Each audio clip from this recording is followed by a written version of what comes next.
And welcome back to Icarus. Solo open world. Going full circle. Let's see.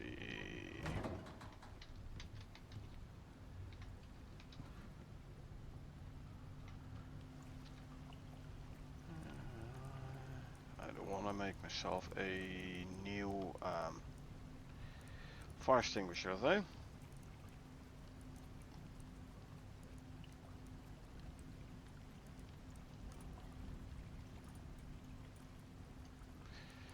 Um, Hello. This is interesting. An ore node respawned under my base. Huh. Anyway, first let's make ourselves a fire extinguisher.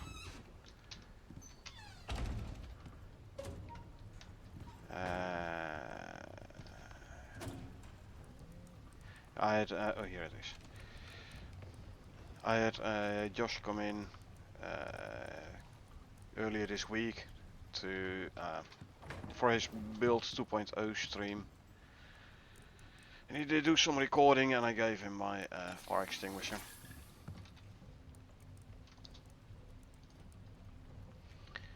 That's why I was without fire extinguisher for a minute.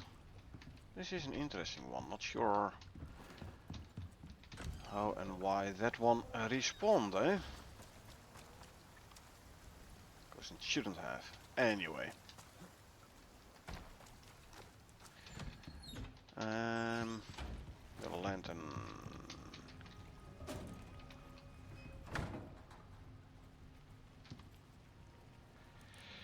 Yeah, I don't think. I think he forgot to give me back the lantern, but it's fine. I can easily make a new one.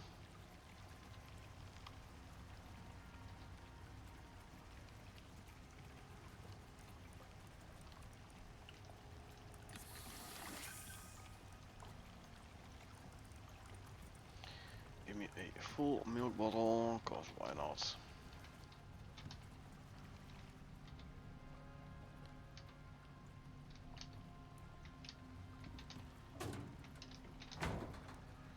Quickly checking all the benches to make sure, like he didn't put a lantern in one of those benches. Don't think so though.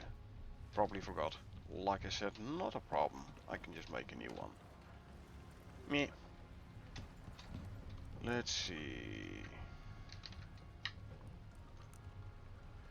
Animal fat, 5, 8 iron ingots, 4 rope.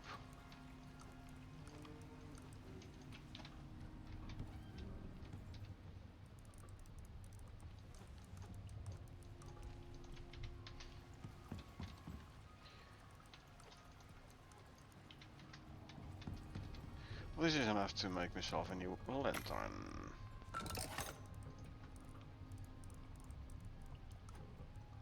Okay, right, that's there. I'm gonna leave it there. I find it funny, it's like right in front of the electrolytic oxygen synthesizer. Talk about it, man. Yeah, I can do. I can fill up my oxygen tank. Yeah, I was supposed to do a Valheim stream today with 2 of my colleagues.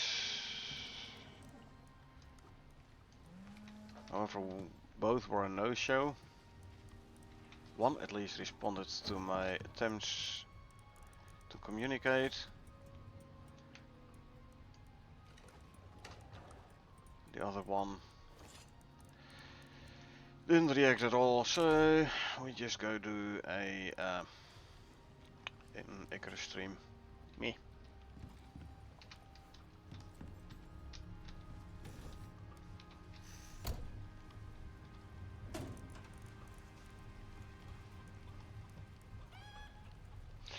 Anyway.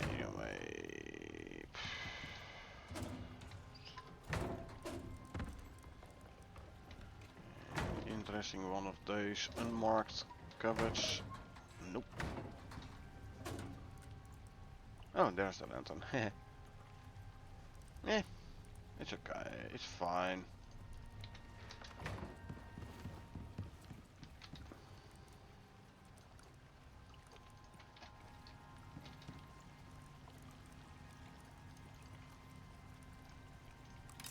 I'll just leave it here.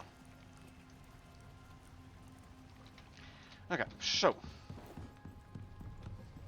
what do we have left operations wise? Won't be a whole lot. Since last time we actually did 2 operations, so we only have 2 remaining. 7 pillars. Defending scanners as they map the region. Let's go for it then. You've helped open Icarus up, but there's still some major blanks on the map. They want terrain data if you can get scans of the area. It ain't Disneyland down there, but I figure you know what you're doing by now. I do indeed. 7 pillars is gonna net me 300 Ren. Quickly updating my notes. Let's see, yeah, this character I started on Prometheus, so the next character I will start on Styx. So we have a bit of like, not too much repetition.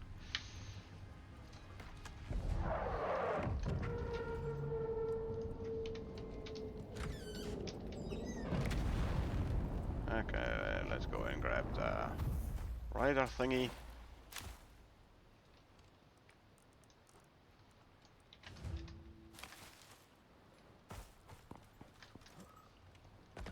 Now we have to travel to 3 different locations. Ah, yeah, the 7 pillars one. Usually there is, and like if you do this as a mission, there. No, it's not this one. Scan. No, it's another one. Sorry, never mind. Never mind me.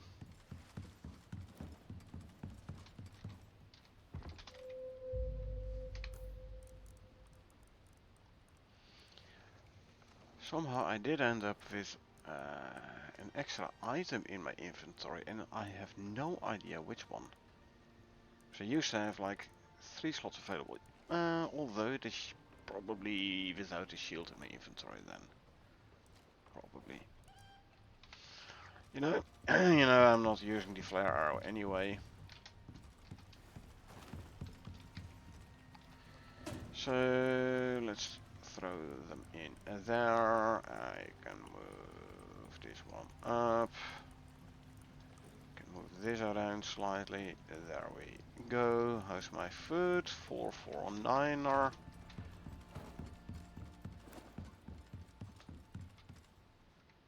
Coconut, eh? Yeah, coconut. Okay, and grab this piece of coconut cake.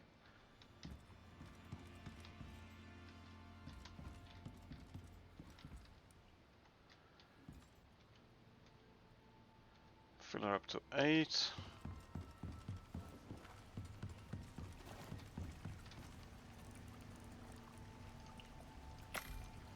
Then in one of my deep freezers here should have a bunch of chocolate cakes pieces. There they do. Okay, so animal food. Animal food. Right, so desert, eh? I'm still gonna go. What's the level of the zebra actually? Level 41. You know what? I'll grab the zebra. Maybe he'll get an extra level or 2. Eat some of that. Eat some of that.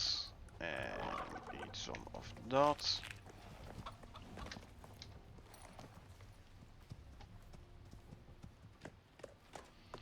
Well, don't forget, I have like 2.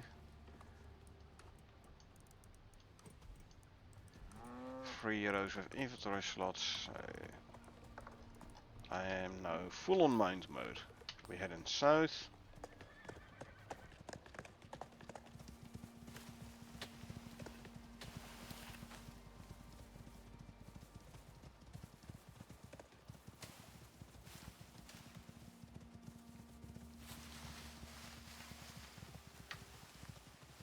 Let's see, I'm running around 30 FPS, 30-35 here next to base. Let's see what frame rate we get when we enter the desert.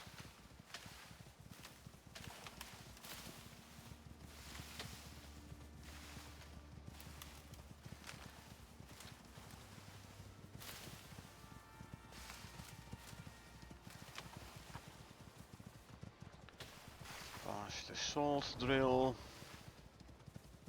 Next one is the coal drill, and then we can start heading west, sorry. Basically like as due west as possible. Keep the high ground.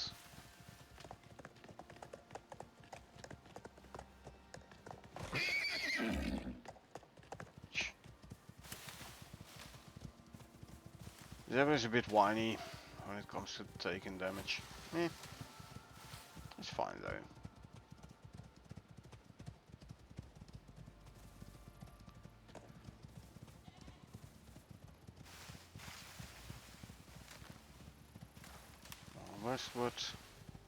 Westwards we go.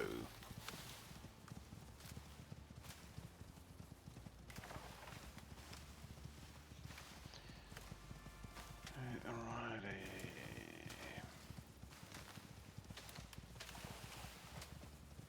About here we can head north? No, not yet. Just to go around there. Roger. Currently running 37, 40 FPS, so yeah, it does make a difference whether or not all the build pieces are loaded into memory, as I already expected.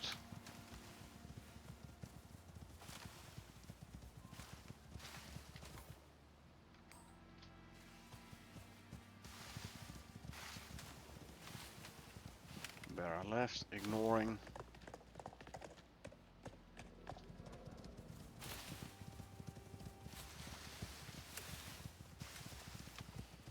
Okay, any particular order?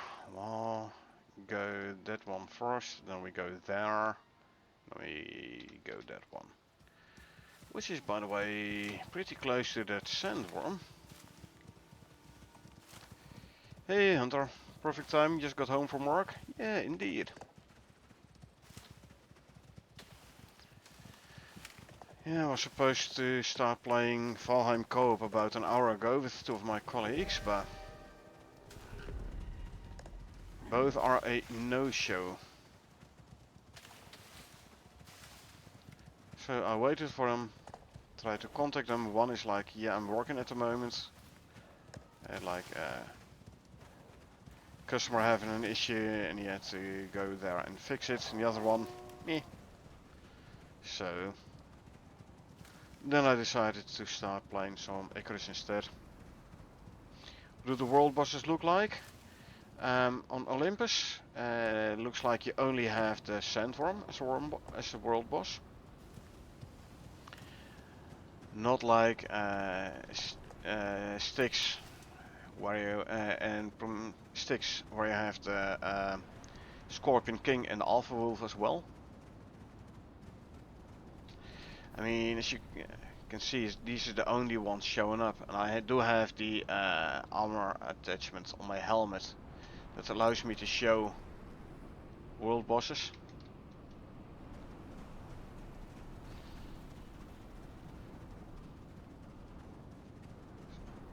Work was stress today, I think universal problem today. Well, work was okay for me. You wanna see a sandworm? There was one. You can't really see it in the sand, but...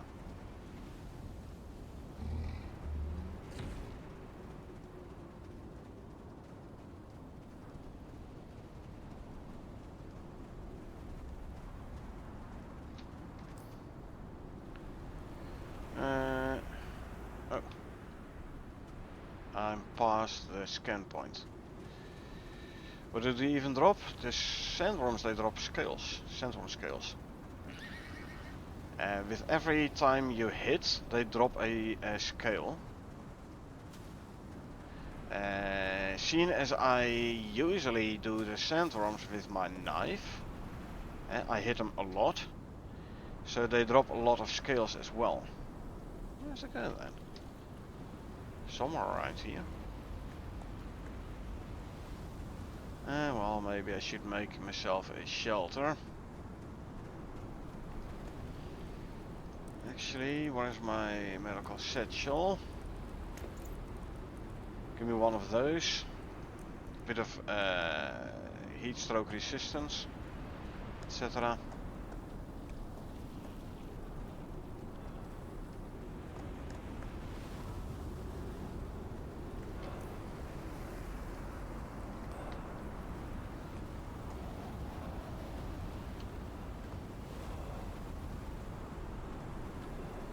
Can't really see much, eh?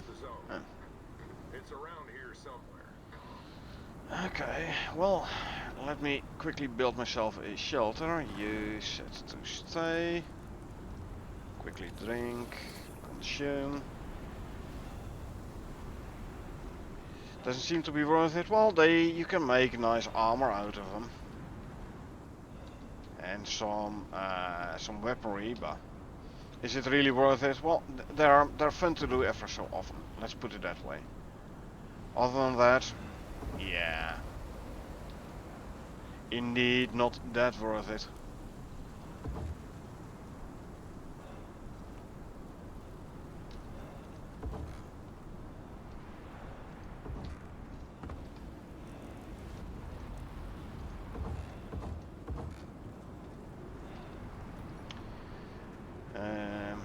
Didn't know satchels look like that. The medical satchel. They have their own inventory, and they're handy to have. Like this saves me. I currently have like 12 items in the satchel. It only takes one slot in my main inventory, so it's saving me 11 slots. The same with the farmer satchel. 16 slots instead of one. Pretty convenient, might have to craft one. They're very convenient indeed.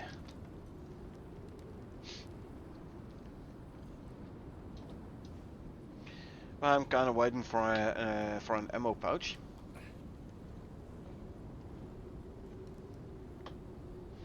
Ammo pouch would be very handy as well.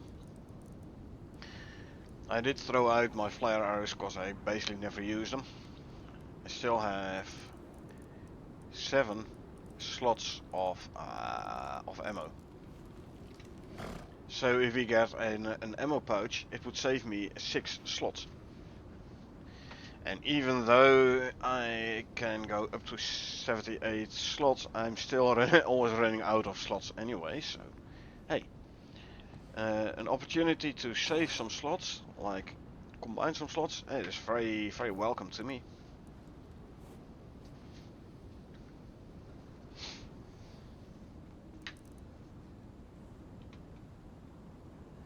Okay.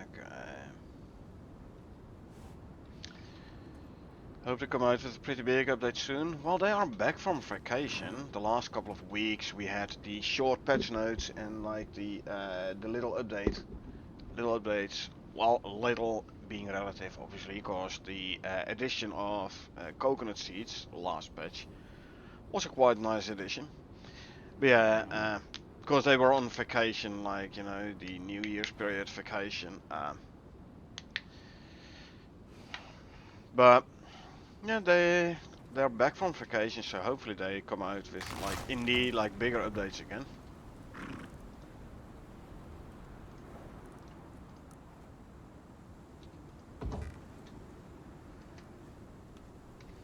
Now, if I take out these stairs, my zebra is safe. Oh, there's interesting rocks here.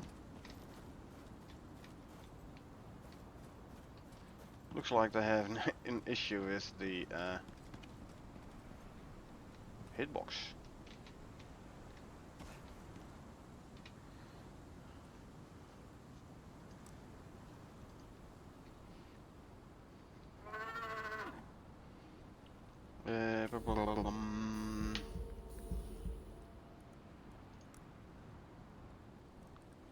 Wasn't it supposed to like show me some XY coordinates somewhere here?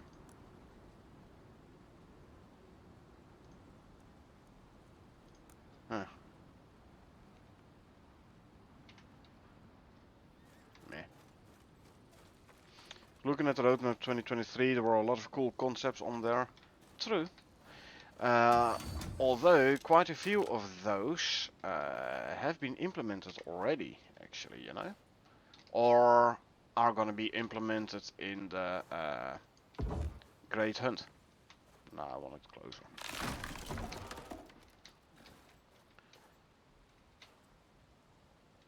And like the bio-research station thingy, that's gonna be part of the Great Hunt update.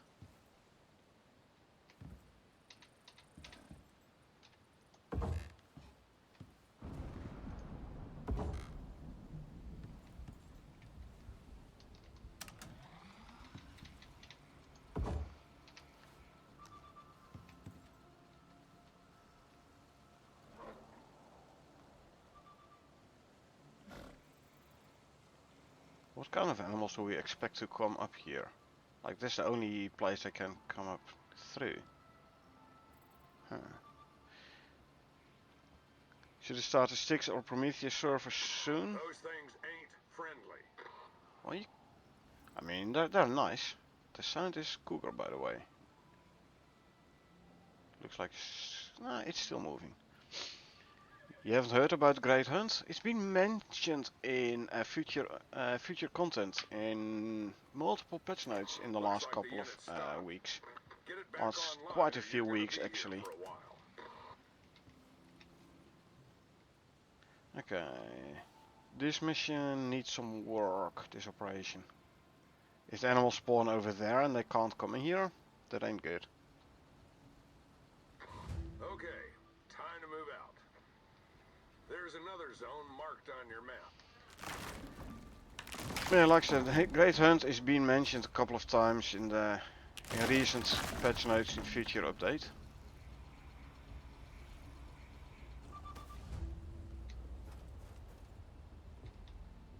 That sounds like a moving sandworm actually, you know?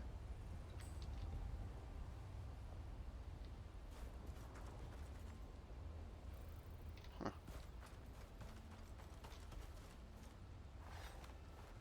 Let's put those back in.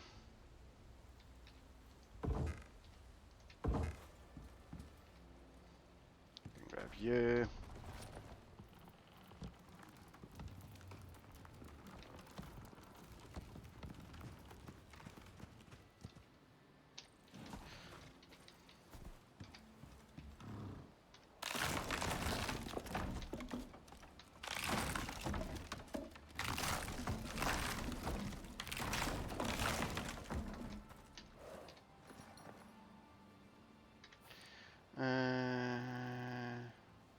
Let's go there.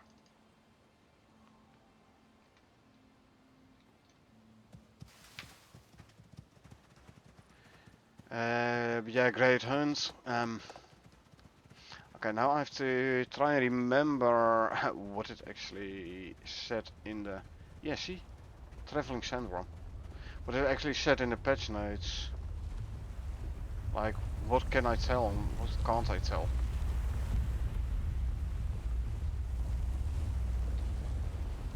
Those traveling sandworms are a tad hard to, like, get up, by the way. New map? Sort of.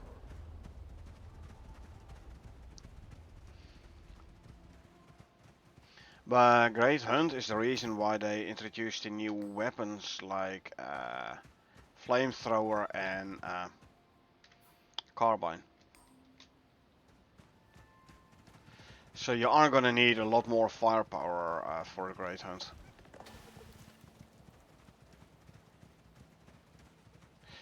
And the things like the rock golem and the giant ape, etc., those are all gonna be part of the Great Hunt.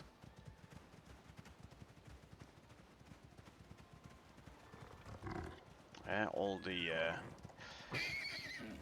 like the living weapons stuff is related to Great Hunt. Living weapons, as they have been called in the patch notes. Oh, I need to eat something before my I lost a couple of pieces of cake because I wasn't fast enough in renewing the food buffs. Oh well, tough luck. Let's put the zebra in the pen here. Oh. Looks like I have some repairing to do. Is this a simple mission? No, this is an operation.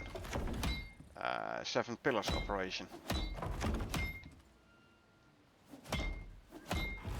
As you can see on the left side, it does say open world operation.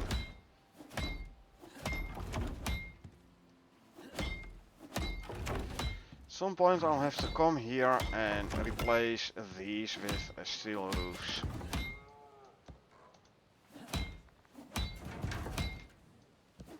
Because these aluminum ones, they aren't really storm resistant. Although, having said that, this is aluminum as well, and they are storm resistant, interestingly enough. Meh.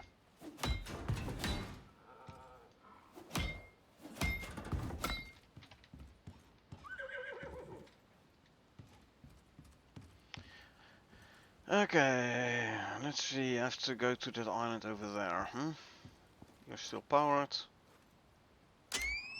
Turn you on.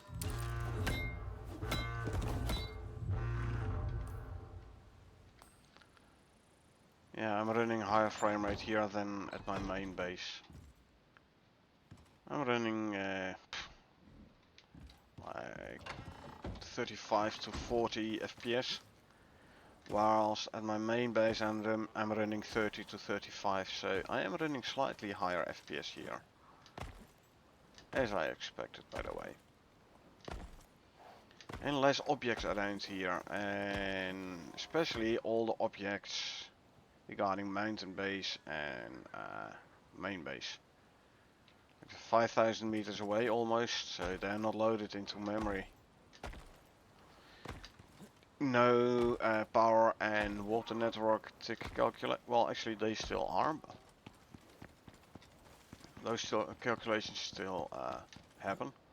But no structural integrity calculations. Okay, now I have to build up. I think I'm gonna go there first.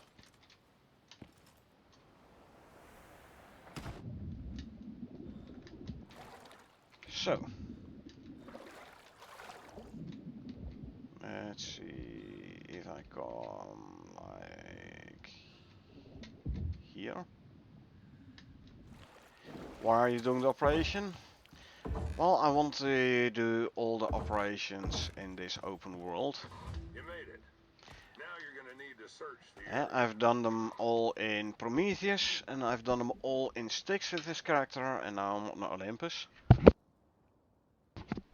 As soon as I've done all the operations here on Olympus, and including this one, there's only 2 to go.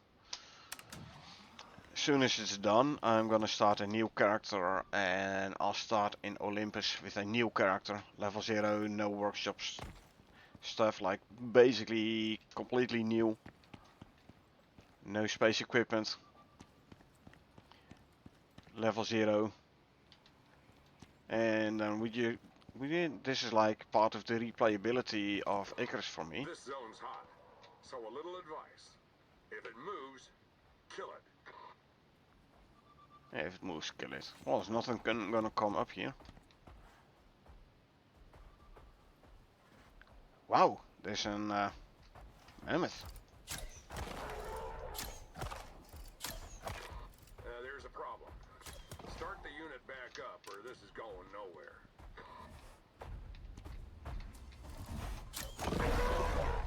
Colombian mammoth.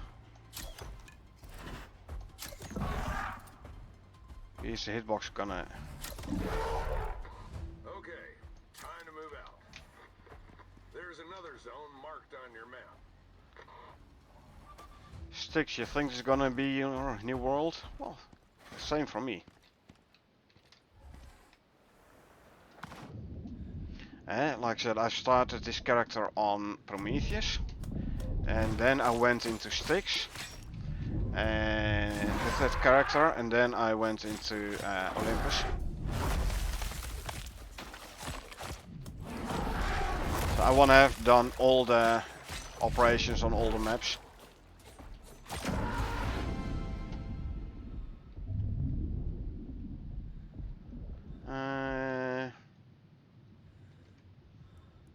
Inventory. Now if we put on one of these, and then we grab this one.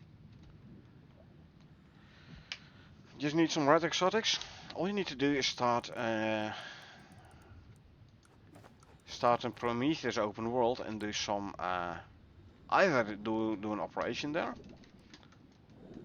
Like some of the operations there have red exotics for rewards, or you do you go get yourself a red exotics vein and you empty that one out. Keep in mind though, you need to be leveling up to tier 4 if you want to do the red exotics, because you need organic residue cleanser to clean the red exotics from the raw one to the normal ones, so to say, the ones you actually use.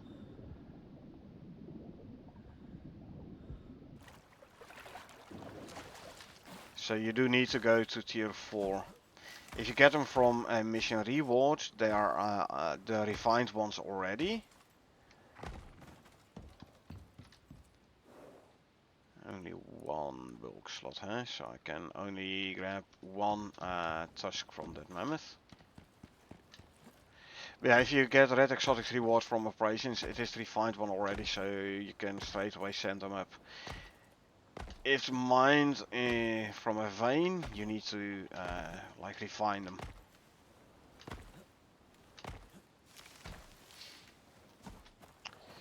Not sure at which point you start getting red exotics as a reward anymore though. It's been a while since I there it is. Been a while since I played the Styx operations.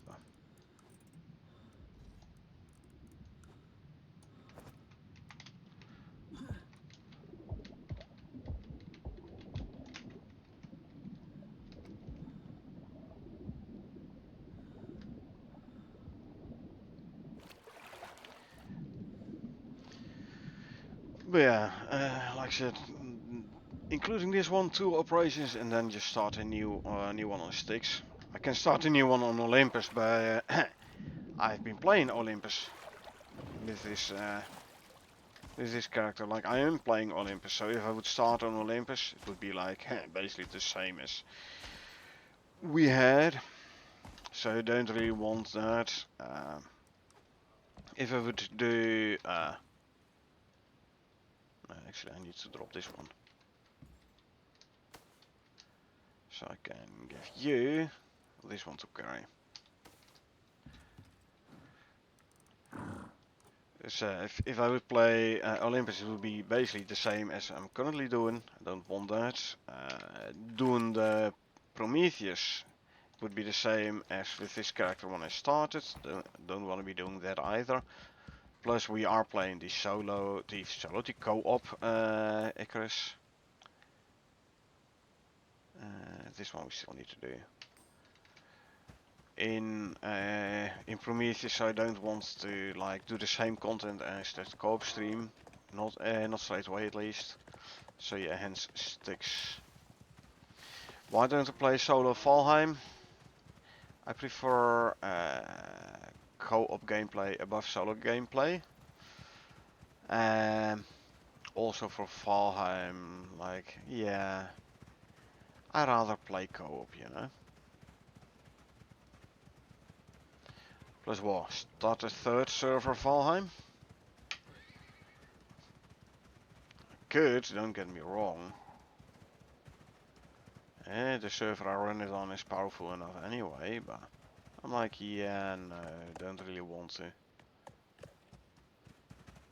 No, Valheim is playable solo, so at least there's that. But yeah, me.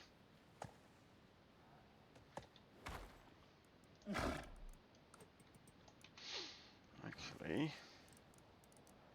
throw you in there. Then I can go full on mines mode again. Give me my beams. Yeah.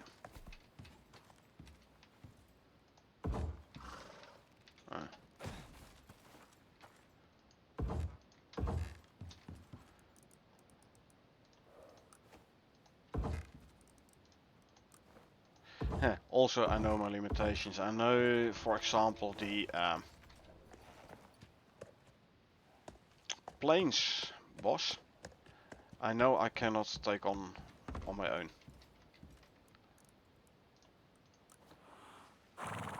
So yeah, I could do a solo Valheim, but that's where my progress would stop. Because, like I said, I know I can't take that one on my own. I'm not good enough.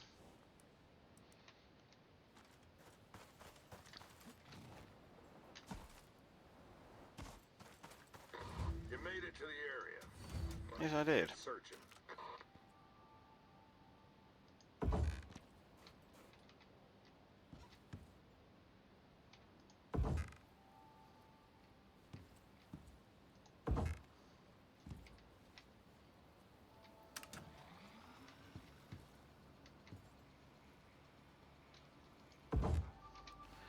I wonder what kind of animals we get this time.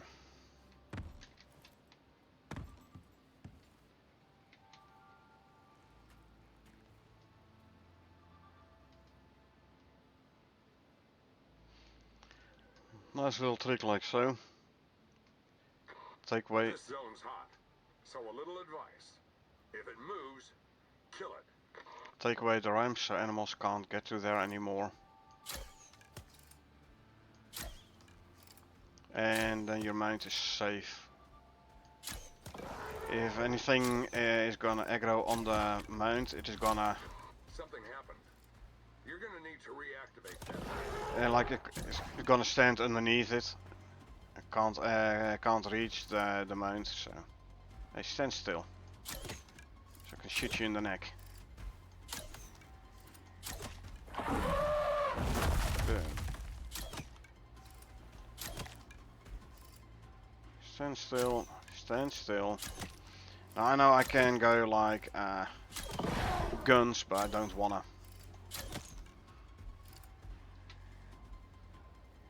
If you would stand still, I could shoot you. Proper.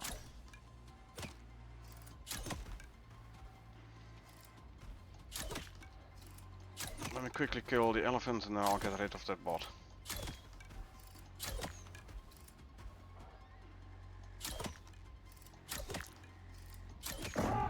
In the neck.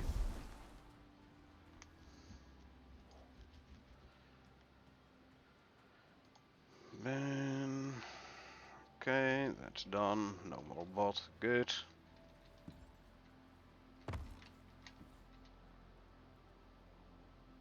Come on. There you go.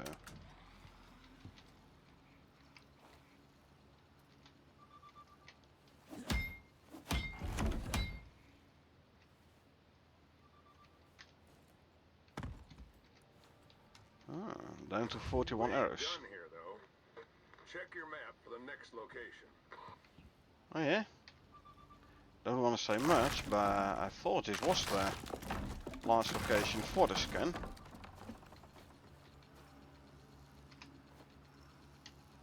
Okay, I'll collect my station then. Huh. Done already, huh? Okay. Yeah, well, I am gonna grab this one's vestige as well.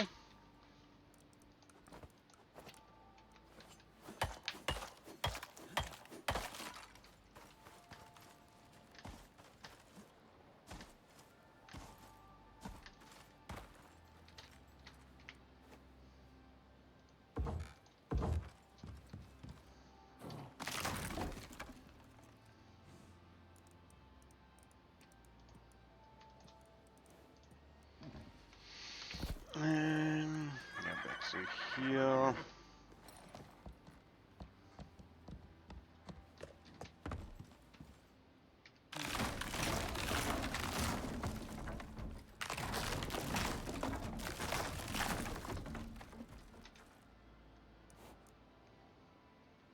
Eight minutes still on your food bus. Good enough. Okay, let's go down the southern exit. Quite an easy operation, this one.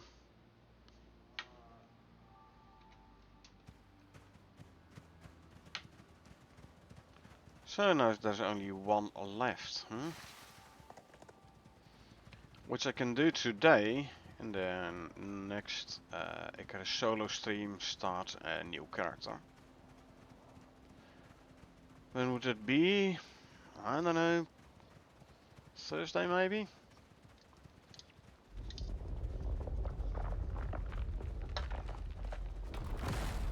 Oh yeah, there's your sandworm.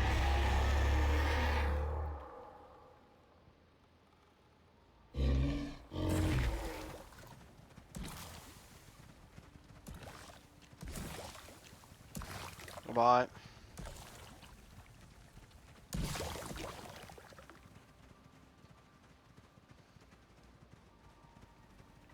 Doesn't look too bad. Well, I can show you how bad he actually is.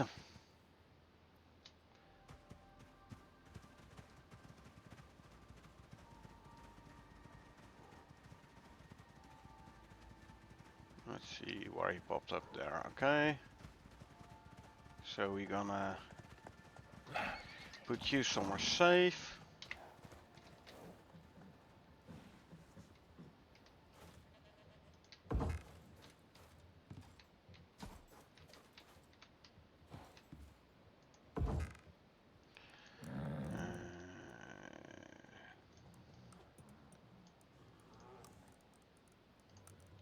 The bedroll.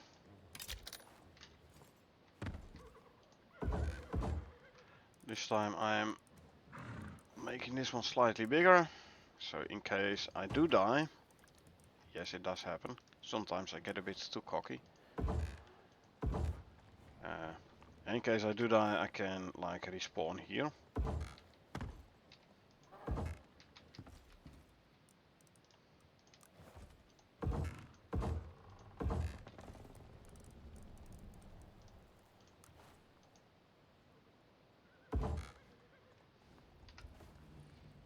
Let me put this one. Come on. Let me put this one down here. Set spawn point.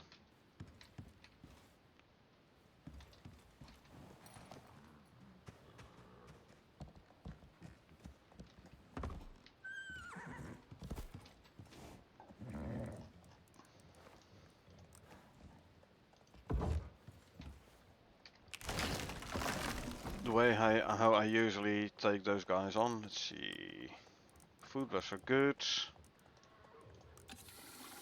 Make sure you consume a green pill. Where's my good knife? There it is. 1700 is fine. I can work with that. So the sandworms just go up close. If you know their attack pattern, they become easy. You see the thing is falling? So he's gonna do like the spinning around, right? And then you can go in and hit a couple of times. Then he's doing the double spin around. You can run in and do a couple of hits again. Single spin. And now it's basically a rinse and repeat. Stay close enough so he's only gonna do the spinny attack. And stay far enough away so the spinny attack ain't gonna hit you. If I go further away, he's gonna do the lunge attack, or he's gonna do the spitting attack. Also not good. But if you get close enough, then he's gonna do the spinny attack. Now it's just basically a rinse repeat. Ooh, now I got too close. You see? Now he's gonna do a double spinny attack.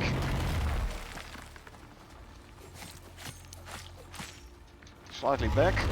Ooh. See, I go too far away. He's gonna do some other attack instead of the spinny attack. That's something you have to be careful for. Double spin. You see all the scales falling down. Like for every time you hit him, you get a scale.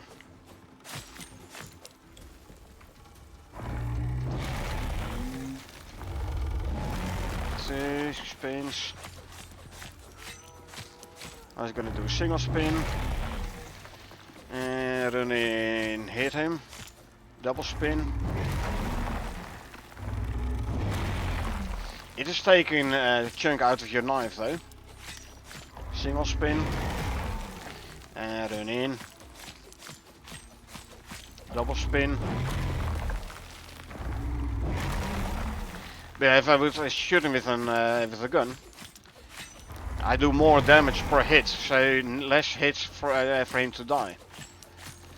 Which means less hits is less scales.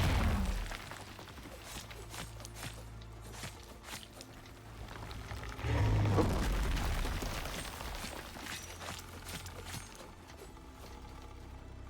He should be doing the spinny attack now.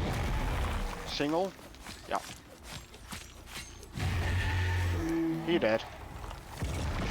See, now you can collect these sandworm scales at your leisure. But if you look at my knife, you see it took a chunk out of my knife.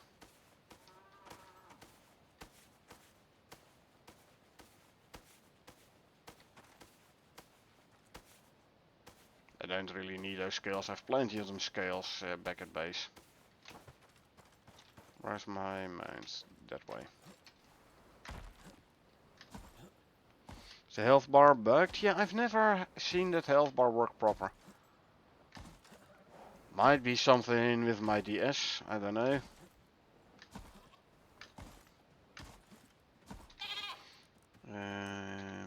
Let's quickly mine some stone. This is the desert, so not all stones are mineable. I need some stones for a quick campfire. As you can see, not mineable. Need 8 more stones. And good, I have enough now. Drop that. Craft this. And I'll quickly sleep here.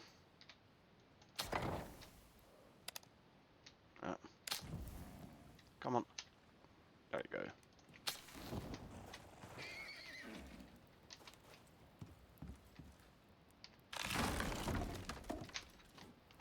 Oops, missed. Oh, I can do it the easy way. Don't stand on the campfire. Only this way. See? I only need a roof here.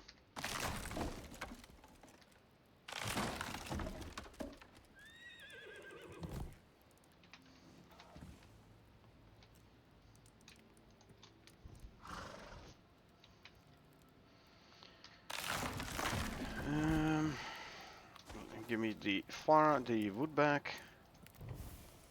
There you go. Don't care about this one. You go here. Walk you down there. Quickly give you something to drink. There you go.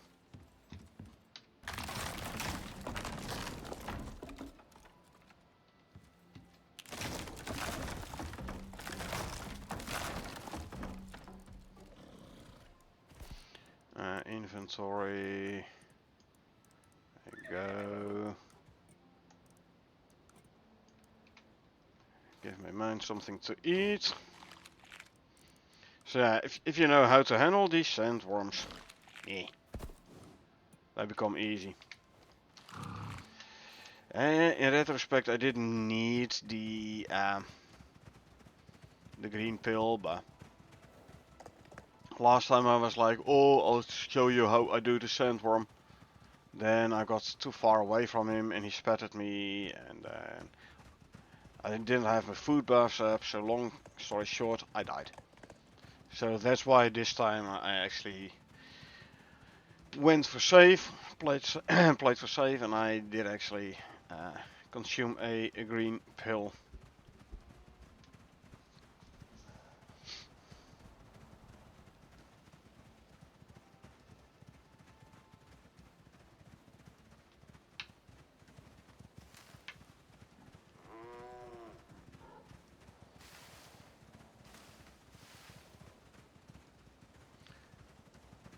But, yeah, I think I'm gonna do the last operation on Saturday.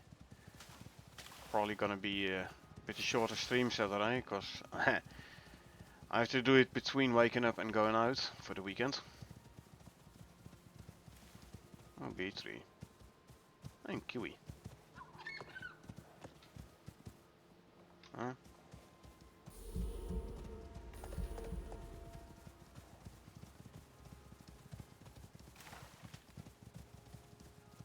I need to eat something. Consume, consume, and consume. Map-wise. Go there.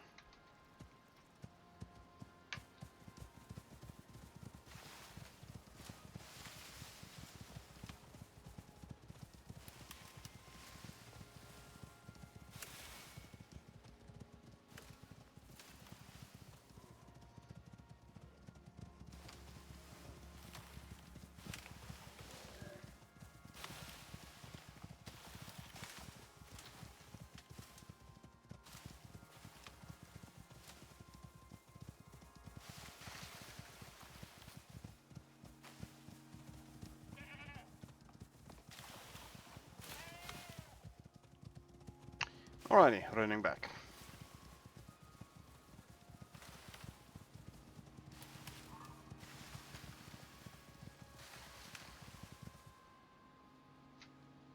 And what happened here?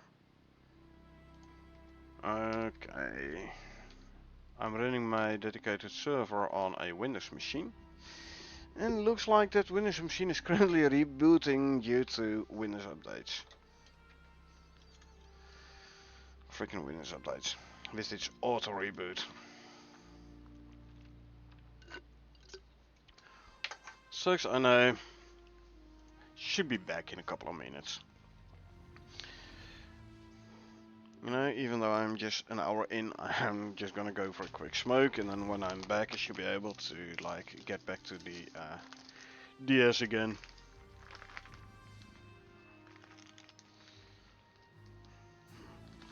Enjoy? Yeah, I will. You know, bad habit, don't do it yourself. And all. Don't try this at home nor anywhere else. Hey, if I say this to my nieces and nephews, seems to work. I have only one nephew who also smokes. The rest don't, so that's good.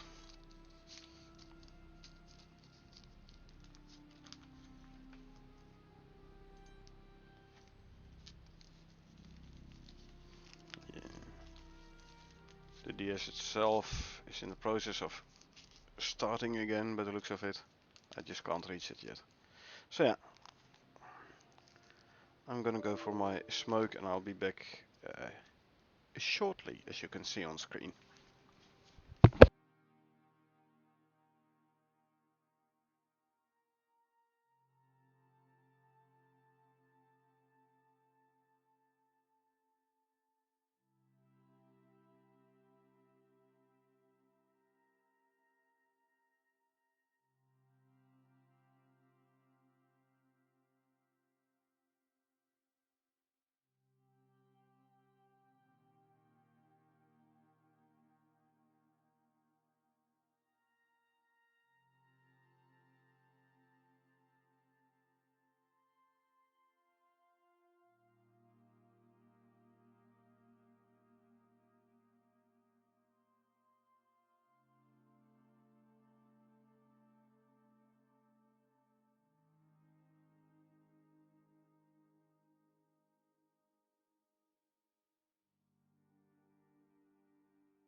We're back.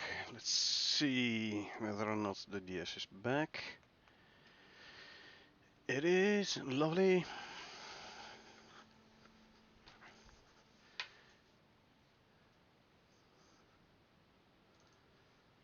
All I need to do is wait for the DS process to restart.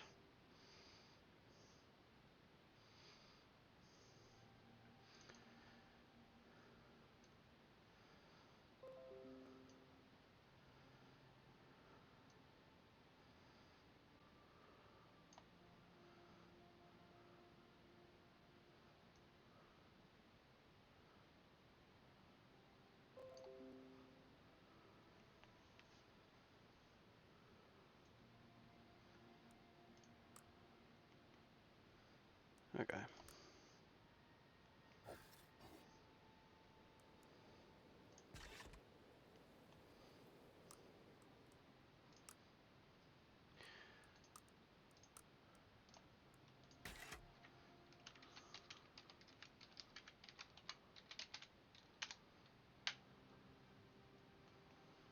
Now it's gonna take a bit for the prospect to load back in.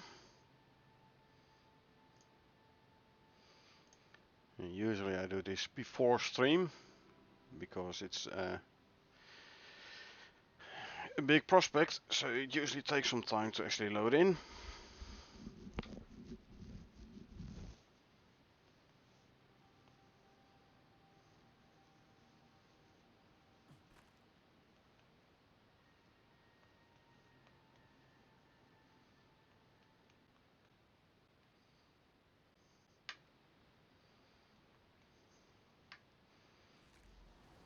Oh, not too bad actually, you know. This went quicker than I expected. Uh, Apparently I did drop from a certain height.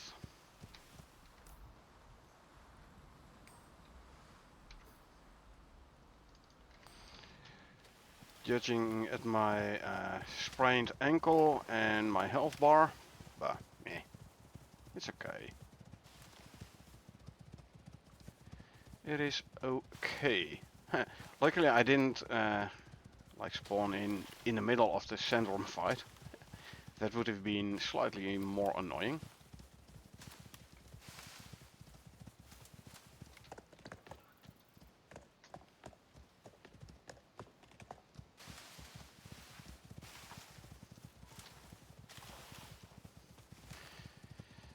I want to hurry and start my Prometheus world, just crafted composite armor and bow and such. I mean, you can like bring your character to your Prometheus open world as well as to your current one.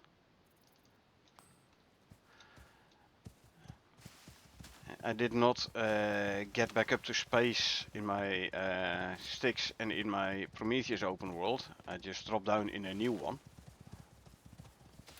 It's just if you have space equipment in one open world, you cannot bring it down in another open world. Ooh, there is some big lag. Why is this? Ah, Mountain Fortress probably loaded in. I'm running a... It says I'm running a 70 FPS though. Oh man. This lag. Once it's loaded in, it should be fine though. Let's see if we can go down here safely. So if you try this yourself, you'll slide down and fall and take a lot of damage. Your mount is way better able to handle the descent. Ooh. So you can't transfer over your armor? No, you cannot bring planet side crafted stuff to the space station. You cannot do that. If you go out, if you go back up to the space station, you lose all your planet side crafted stuff.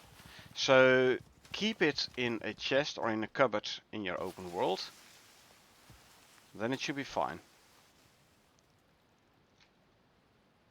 He's doing a lot of structural integrity calculations, I reckon. Normally I start my open world whilst in base, so he's doing all those calculations upon loading in the prospect. This time it has to load it in runtime. It should be fine now. And yes, I'm down to like 35 FPS again.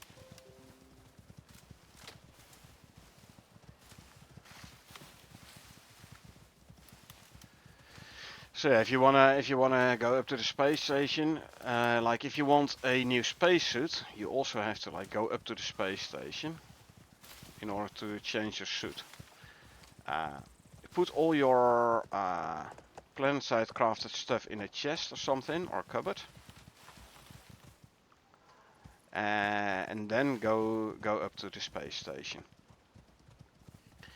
The only things you can get back up is your space equipment, so everything that's crafted or bought actually in the space station, and exotics. Those are the only things you can actually send up to space.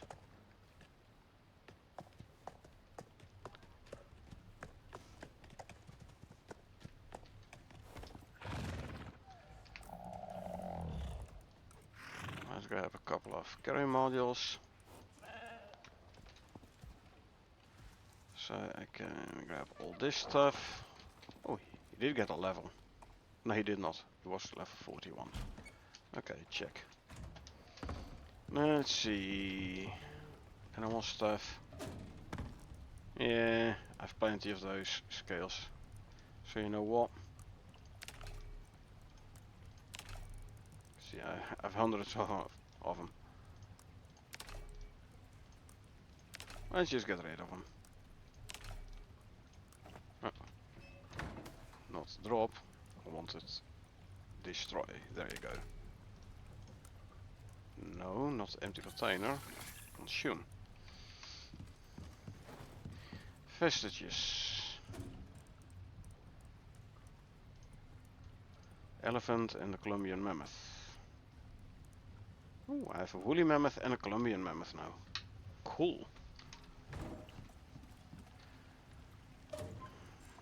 This one can go here. Oh, there's where I put my other shield. Already thought I dropped it somewhere. Apparently I put it in the cupboard here. Meh. It just means I have a spare shield now. This can go there. Drop some bones in there. I can make another 100 crushed bone, and then I can make 100 epoxy. Hey, BB Concepts. How am I doing? I'm doing fine, thanks. How are you doing yourself?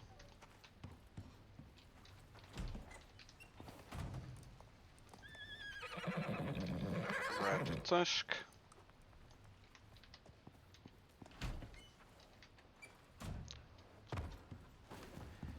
And throw it in here. Interesting. As soon as you put it in the G slot, this icon thingy here disappears. Huh. Oh well. Doing okay, just updating one of your mods. Okay, which mods are you playing in Icarus? Personally, I play Icarus vanilla. It's already easy enough anyway. Don't really need mods to play the game. But you know, if you want to play mods, by all means.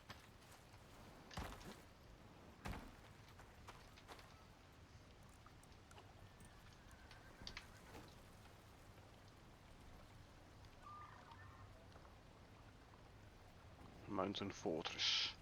Hehe. I know I'm old school. Indeed, I'm old school, yeah. Hey. I had a windmill here.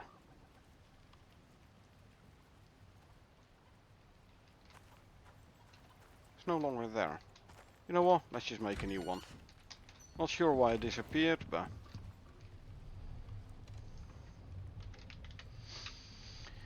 What do we need? 25 steel, 50 refined wood, 25 ore, Steel actually I have here. Don't I? Yes. No, 25 steel and 50 refined wood. 25 rope.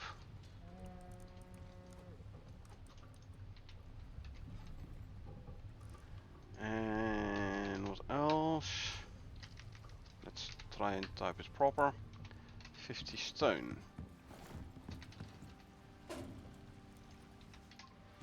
Okay. Let's make ourselves a new windmill then, shall we? Craft.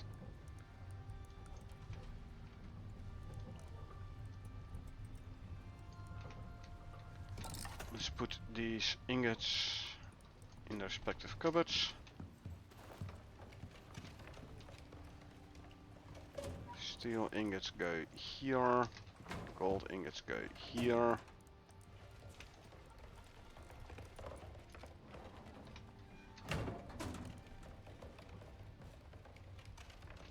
You know what? Let's make a bunch more electronics.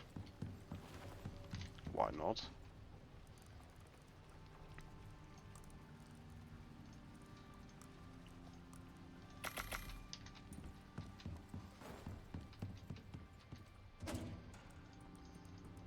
Oh, I can't. I need to smelt more gold.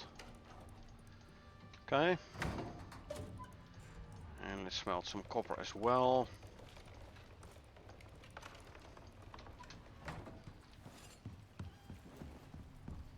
Take out the niche pickaxe for the 50% over encumbrance penalty reduction.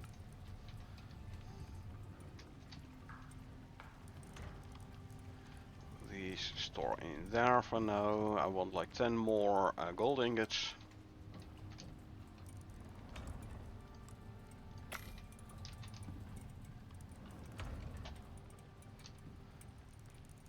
Throw that in there. Let's grab 200 oxide and 200 wood. So I can make 200 organic resin.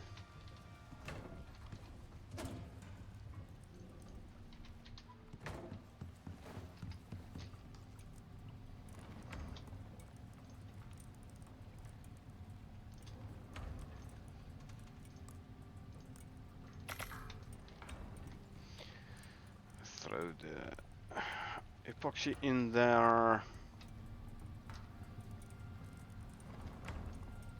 1, 2, 3. Grab the gold. Check it in there, and I can make 100 gold wire or 500 gold wire as well. Then once the organic resin is crafted, I can chuck it in machining bench and then make myself 100 electronics again. How are you clicking and not dragging items? Control click. Control click. The entire stack. Splitting the stack, shift drag is half, alt drag is 1.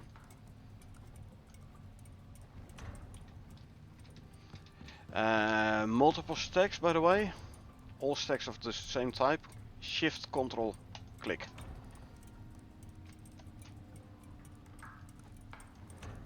Let me put them back proper.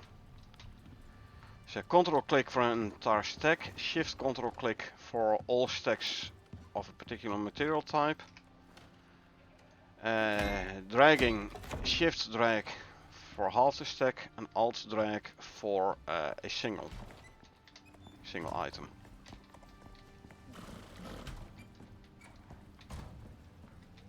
Let's see, harvest the sugar cane.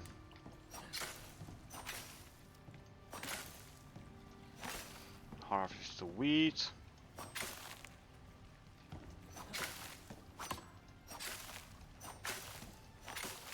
Can make more sugar cubes and can make more flour.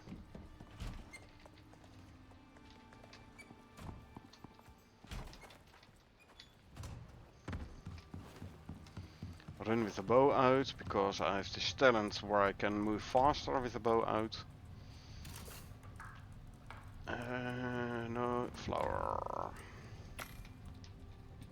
Remaining wheat can go in here. all 5 of them. So Control Shift click. I took both stacks of organic resin. Again, Control Shift click. Boom, both are there. When the flour is done, start making sugar cubes. I need sugar cubes and flour for my cakes anyway, so let's open a new soda.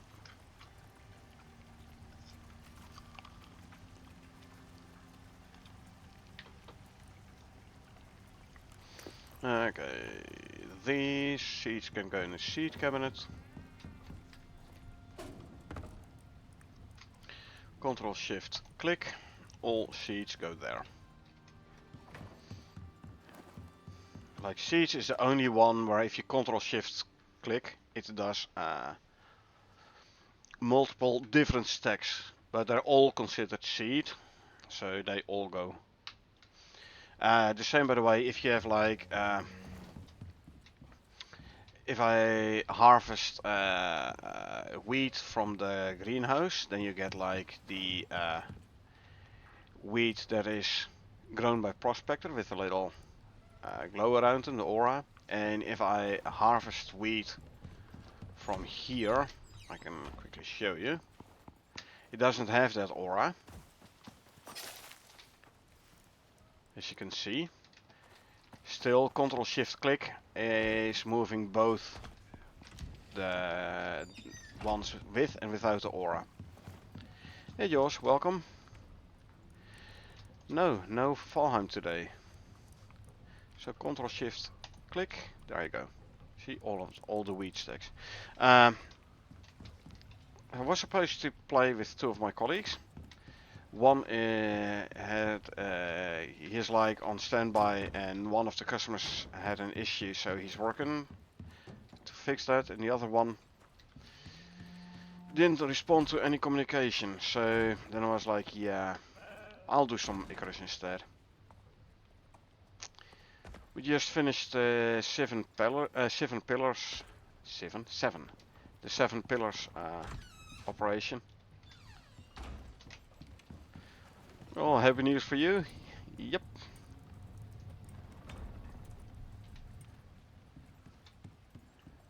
Okay, now we place this one out here, such that it can turn, but I can also still access from inside here.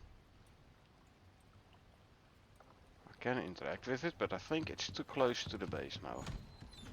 Yeah. No, it's not. It is actually running. Okay, good. Did play some Icarus myself, just with Snakey. Got some exotics and Prometheus, the regular ones. Oh, you didn't find a red one? That's too bad, man.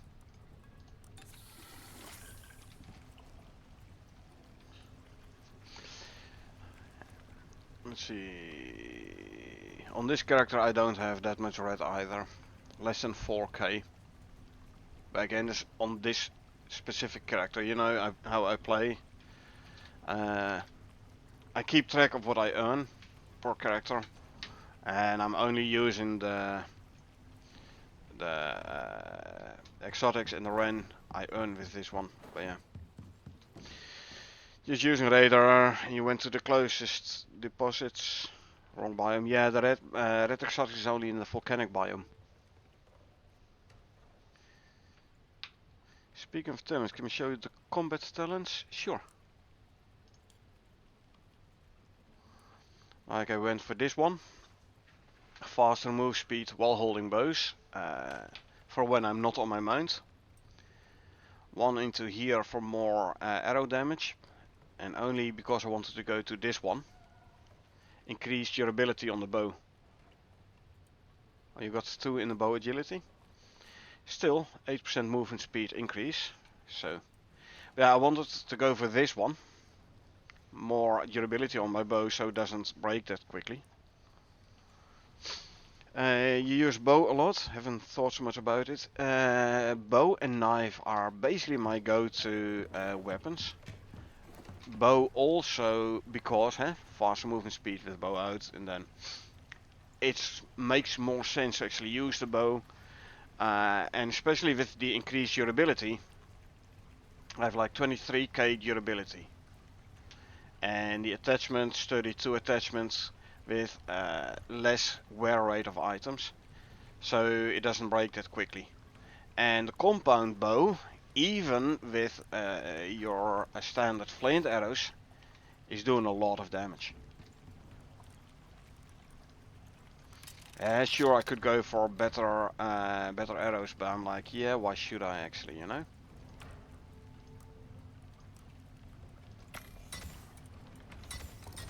Let me grab some more sticks so I can make some more arrows to top up my flint arrows.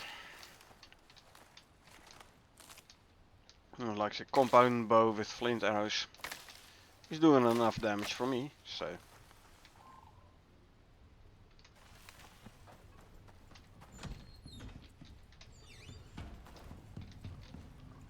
Let's make some more arrows.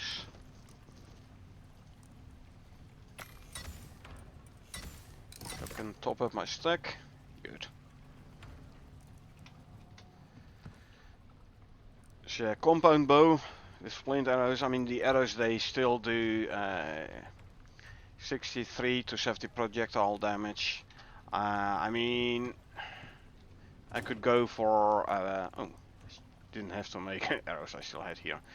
I can go for like steel arrows. As you can see, they do slightly more damage, but cost you steel to make.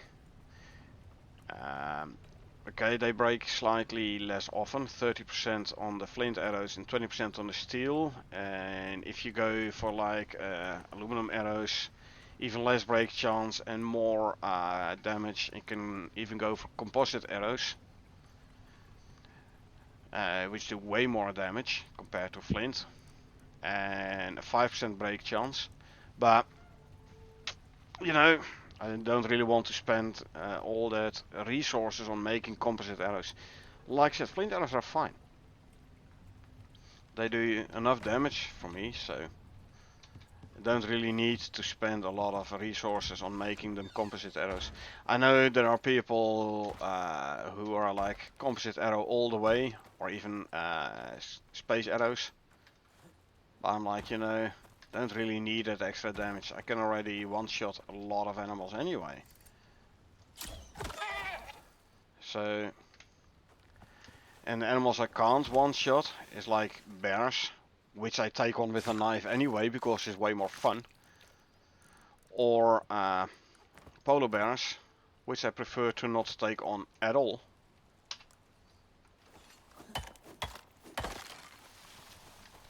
So why would I need better arrows? If I need to kill polar bears, I'll just use the old beam trick. And as long as I have enough arrows on me, it's fine. So yeah, that's on my bow. And then in the firearm, I basically went for cheaper bulk ammo crafting. So it uses less resources. Faster reloading on the shotgun. And more damage with shotguns. I do like my trench shotgun. Chance to craft additional ammo, always handy. And since, once again, I don't want my fire arrows to break that quickly, my firearms. So 3 into the gunsmith. And then 1 into sharpshooter, a bit more critical damage with firearms. Flint arrow blue marked frame, indeed, like Hunter said, it's because I got them as a reward from a quest. Items with a purple background means it's space equipment. This one as well, in here and there. Blue background means it's a quest reward. I think it's actually even showing quest item. Blue background. this one as well. Quest item. Quest item, more quest items. So blue background means quest item. You got it from a quest. Yeah. What about surviving part? Unfortunately, had to put in some extra points and a few stuff to be able to get to the bottom for the season logsman and the one-hit stone thingy. Personally, I don't go for those. Season logsman is like the automatic pickup, right? Don't need it. I'll just pick it up by hand. I don't care. As for the chance to one hit, it's a plus 1%. Like, for me in a co-op, for a co-op character, it's not worth it. But yes, I have to spend a lot more talent points into the survival resources tree. Now, if this was a co-op character, then in co-op I don't put anything in cooking and farming. I let one of my teammates do the farming, so I don't have to spend any talents in here. So that would have saved me 2, 3, 4, 5, 8. That would have saved me 9 talent points. So then I could have spent some more in here. But again, 1% extra chance, don't really care about that. If you really like that stuff, then you better go for is it ST? No, it's the other one. CX400 armor set. If you have the entire set, it does also give you the 1% chance to instantly break mine or ore deposit, mineral or ore deposit, and it gives you some extra bonuses like yield, more yield from mining, yield from felling trees. It's basically the miner armor. No, less wear rate of pickaxes, axes, more exposure resistance a little bit, but this is like the CX400 armor set is basically the miner armor. This one. So instead of only the 1% more, the plus 1% instantly break chance, you get a lot more on this armor set as well. Sure, it's not as all-round as the Naneo. Naneo is like a very good all-round armor set. If you want to drop down with a space armor, an all-round space armor, I'd say go for this one, Naneo. The CX400 is more for mining, and the ST700 is more for hunting. As you can see, the armor set bonus minus 35% perceived threat, plus 15% crouching movement speed, more stealth damage. So armor set, this one, ST700 for hunting, or sniper hunting, or if you need to like speedrun to revive someone, the ST700 is a pretty good one as well. Combine it in that case with the Biomore backpack though. Plus 50% health restore to revived player.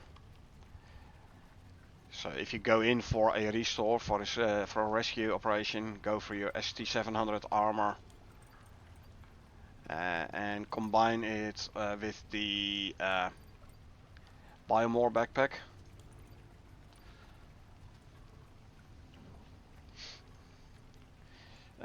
What about the composite armor that you can craft? Something to consider? Well, the disadvantage of workshop armor is you cannot add attachments. Armor you craft on the planet, you can actually add attachments to. That's why I don't do space armor. If I start a new character, I just want to start at 0 with like nothing, so I don't do space armor, and then I just go planet side crafted armor, where you can add attachments to.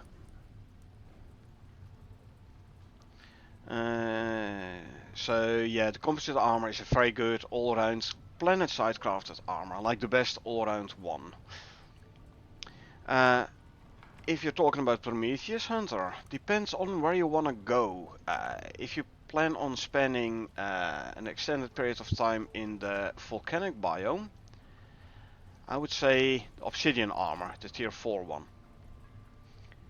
Because you have more heat resistance. The composite armor is 20% cold and 20% heat resistance. The obsidian armor is less cold, 16, but more heat resistance, 25. Plus, again, the volcanic exposure resistance, so during storms in the volcanic biome, you have a bit more exposure resistance there.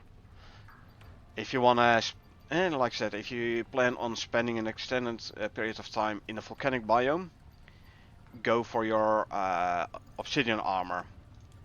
The tier 3 variant. Oh, I haven't unlocked this one yet. Tier 3 variant is the heavy composite, the heavy armor. Obsidian armor should be in here, I thought. Or is it tier 2? Yeah, it's tier 2. The heavy one. Heavy obsidian armor. But as you can see, it's less than the composite armor, but then again, composite armor is tier 4. This one though, plus 90% fire resistance while in lava. That's pretty good. You do consume your water a bit quicker, but 90% fire resistance is very good. Because if you look at your normal resistance, is fire resistance here? Yeah. Normally, like you go in the lava, you straight away catch fire. Wearing this one, you have a 90% chance of not catching fire every tick. So you can actually like walk through lava and there is a chance you won't catch fire. So that's the advantage of the heavy obsidian armor. But as soon as you go to like the Arctic biome, switch your armor. This character is only solo, not co-op. Indeed, this is my solo character. I really like your way of thinking, your reasoning why you have built your character this way. I mean, there's all different ways to spec your character. Kinda makes sense, as you can always change things for your likings with armor or attachments. Indeed. So yeah, for my talents, I definitely put thought into like, especially because it's a solo character. You know, like what are the things I need? What are the things I really want, and what are the things that are nice to have? Like in the cooking and farming talent, for me this one was very important. Fresh is best. Planted crops will not wither. Again, in co-op, I don't do any farming, so I don't need this talent. For solo though, I really wanted this talent. So yeah, I had to spend several talent points in here to actually unlock this rank to actually get to here. So yeah, then it's like, okay, I need to spend an X amount of talent points. What is like, out of all of this, what is like the best one to do? I really liked this one, so, and gunpowder from fertilizer, very nice one. More stamina is always welcome, obviously. But yeah, eating refills hunger bar more rapidly. I don't care. I don't care. I'll just eat whenever I need to. And basically, I eat when my food buffs run out. And then, okay, it might be orange, but not red yet. So, don't need this one. Planted crops grow faster at night. Hey, I just plant more crops. They don't wither anyway. So if I need more plants, instead of them having grow faster, I can just plant more. So hence I'm going for this one. So I don't need this one. Hey Chris. Food buffs persist longer. Yeah, I needed an extra point, so I was like, yeah, sure, why not? Bursts from dried meat are increased. I'm not using dried meat that much anymore. It would have been a nice one, by the way.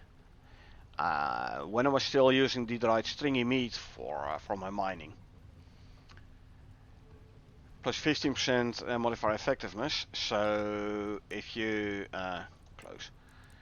Dried stringy had like what 15% melee attack speed. So that would have been 22.5% with this talent. So I could have gone for this one. But from veggie only foods are increased. Hey, I'm a meat eater. Although having said that, I have switched to cakes lately. But I put these talents in before cakes were a thing. Increase melee damage. I'm fine with my current melee attack. Raw food provides more sustenance. No thank you, I'm not gonna eat raw food. Like, I'll just cook it, why not? Increase yield from harvesting by hand. Why? I prefer to not harvest too much by hand. I rather grab it from the crop plots, etc, etc. As for the food pyramid, hey? Look at the rank I needed. I would have had to spend like what, 4 more talents before I could unlock this one. So that would have costed me 5 talent points. Just for 1 extra food buff. 5 talent points I cannot spend anywhere else. That's why I didn't go for food pyramid. I couldn't have done this one maybe then. And I really like this talent, especially in the desert, where there aren't sticks around, almost no sticks around to grab. So early game in the desert. Now I can just grab 2 sticks or whatever I need for an axe. 4 sticks, some stone. I make myself an axe. I cut down a tree and I make sticks out of the wood I get from the tree, which I then can use to make my pickaxe. Because stones are a bit more abundant, loose stones in the desert than loose sticks. So I really like this talent. This one, turn leather into a rope. Like if you want to craft a splint, you need rope. Initially. Nowadays you can craft it with fiber as well. But back in the days you could only do it with rope. Granted, back in those days a broken leg was still healing automatically, not like now where you like have to use a splint.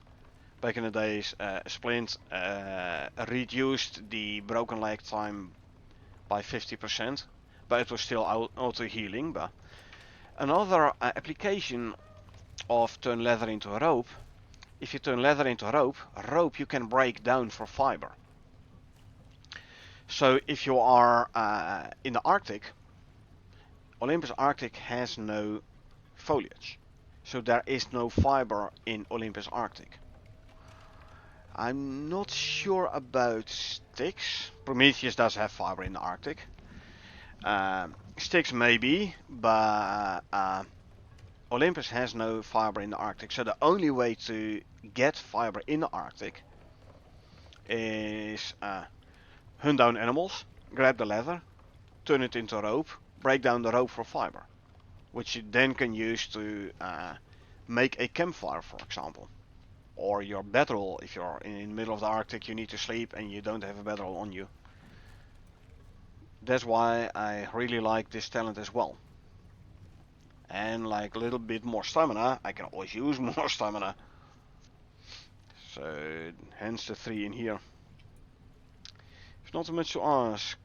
Would you mind take some screenshots on your talent trees on this character and send over?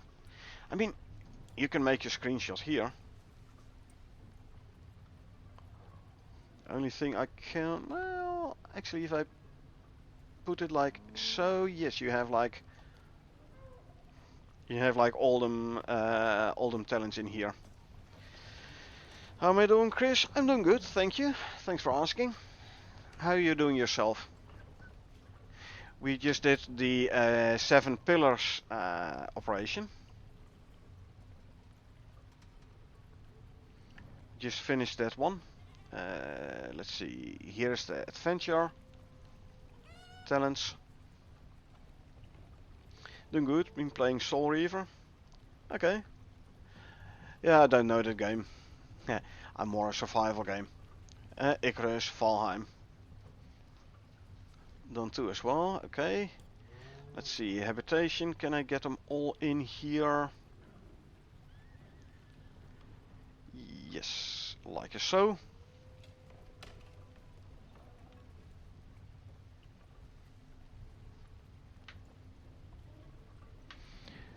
I did a little stream on Twitch. Okay, you got any good viewers? Green bottle, top left, nothing on that? No, I didn't. I use my food for stamina regen. Now, if you look at these 3 points available, keep in mind, these 3 I got because I finished the last mission on Prometheus Ashlands. Before I did those, I had like 0 points available. So I didn't even have anything left for this one. So yeah, that's why I didn't have any talent points in there. Oh, you got some views, always nice, Chris. Screenshot taken, okay. Combat, well, I can just keep this one like so. Because as you can see, there's nothing below here that I've put talent points in. Like nothing in spears, I don't do spears. Thanks, you're welcome. In blades, I could have done in blades, but again, I ran out of talent points. You know? Increase movement speed with the blade, hey, I have the bow one, so I don't really need this one. This one might have been handy though, cause with 30k I just did a sandworm with a knife. Took out like half my knife. So some increased durability on knives would have been nice, but you know, I have to balance my my talents. Again, in co-op, as you can see, like I have the one here with increased durability. Where is it?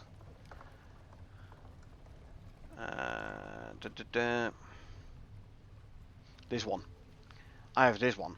Now, if you're playing co-op, you can have one for whereas the increased bow durability, you can have someone having like the increased knife durability. There is one for an axe as well, I believe. Like if you go co-op, you can like say, okay, one person is going down this tree, so he's gonna have this perk. Another one is going down another tree, is gonna have that perk, etc., etc. So again, for solo, you really have to like, or have to. That's what I do. I prefer to have a balanced character, an all-round character, like a little bit of skills in everything, and everything in a little. The broad T approach. Sorry, just saw the first Red Dead is on Steam. Finally comes to PC. Okay, possible. Don't know the game either. Pheromone must give stamina increase, right? Because he used Omnifood plus Sprint Food on the MOA. The stamina wasn't that big bar and went down super fast. Yes. Pheromone module. Plus 50% stamina.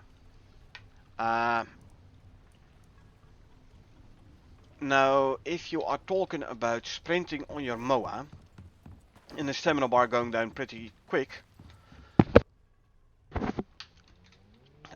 that is the reason Why on my MOA I have talent points in... Stand still, you. Let's see, where is it? This. Reduced sprinting stamina cost. V formation. So my MOA uses less stamina whilst sprinting.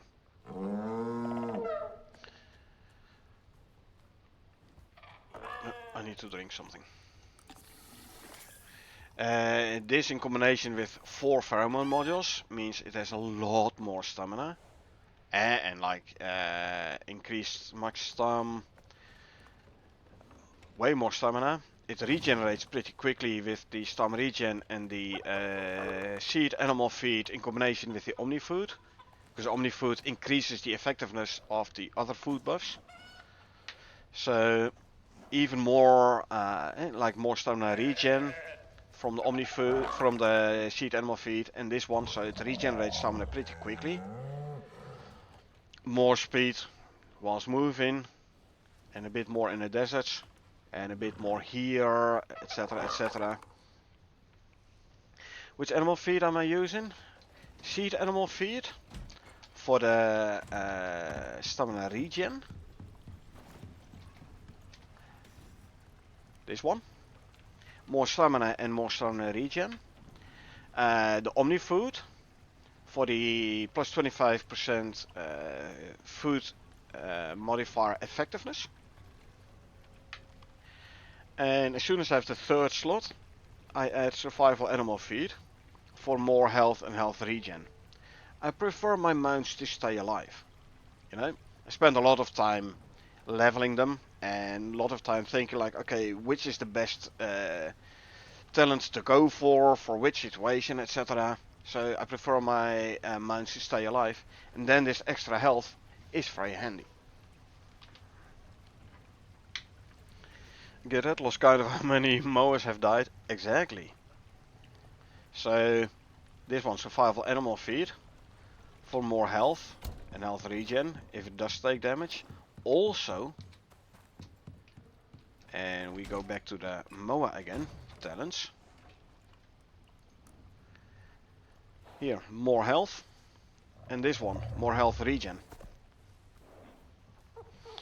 This one, physical damage resistance.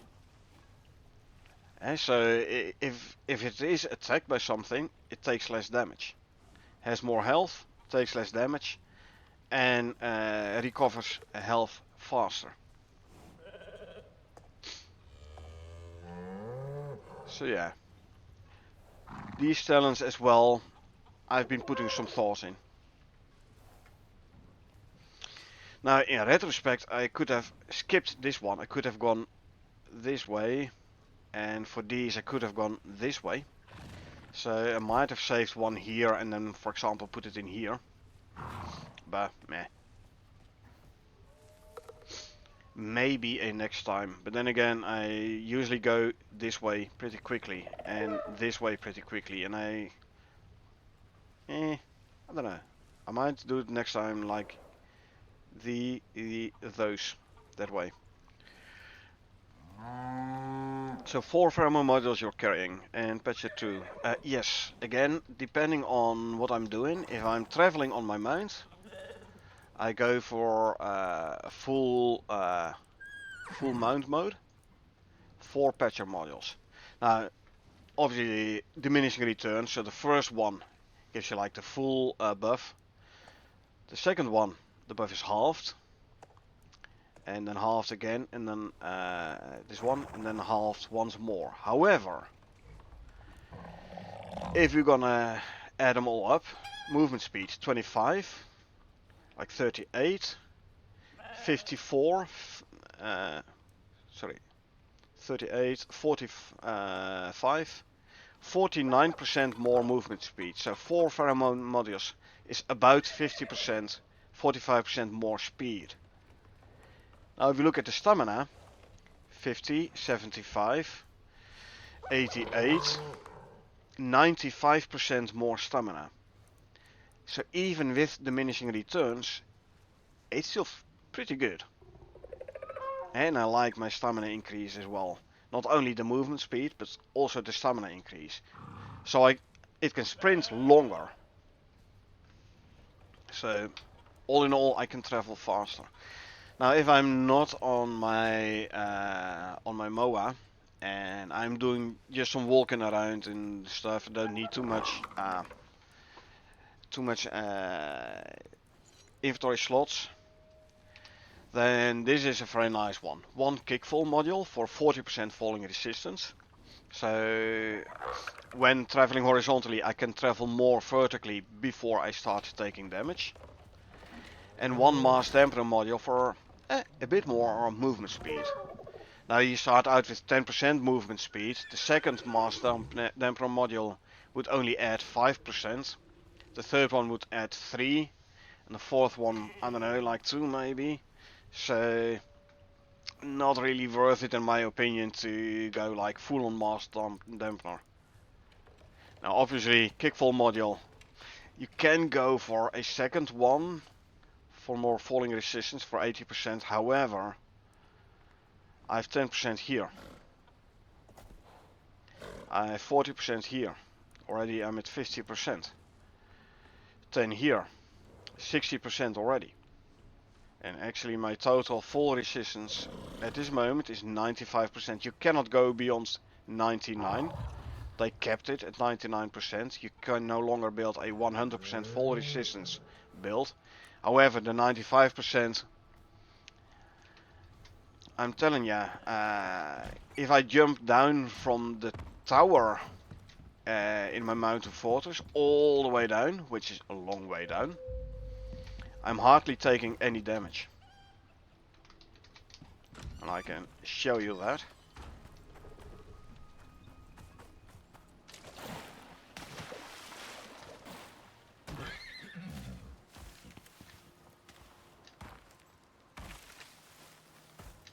Zo, outran de horsey.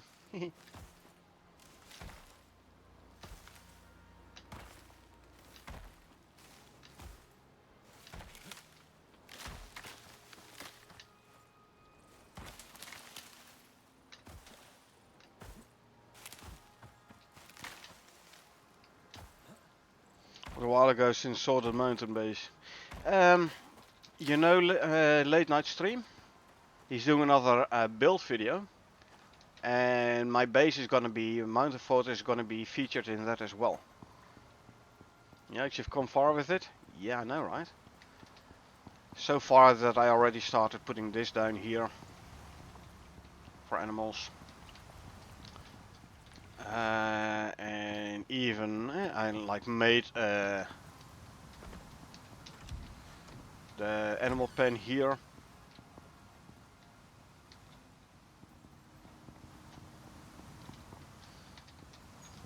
Very nice stream, yeah.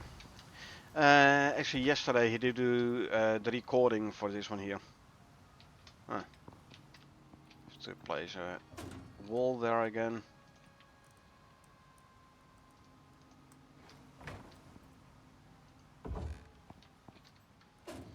Yeah, building pieces go missing every so often. Meh, so be it. When it's coming out and is an episode or a stream, it's going to be an episode. All his build videos are episodes. Anyway, let's quickly behold the Great Hall. So as you can see, I already started doing some decorations here. Wasn't there a door in here? Shooting me. Don't care. Looking forward to see it? Yeah, me too, man. Me too.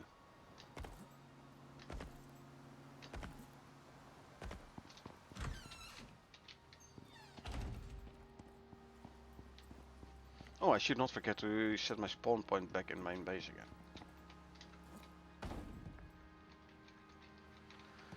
So, this is decent higher, right? Been very busy, I see, since saw it last time. Yeah, been working on it between in between operations. 85% fall resistance. Let's quickly drink some milk from a 10% extra fall resistance. There you go, 95%. Let's go. Fall of like 4 seconds. Landing on the rock. Not in deep water, but on the rock. My health bar, you can see it behind the Neve's pickaxe. I did take a tiny amount of damage there. Almost nothing.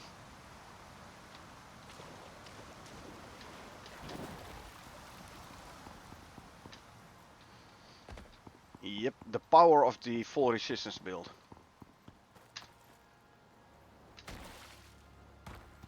Alright. Now if I'm traveling here, I can just travel like this. Sure, I take a tiny amount of damage, but not that much. Oh, I need to eat something.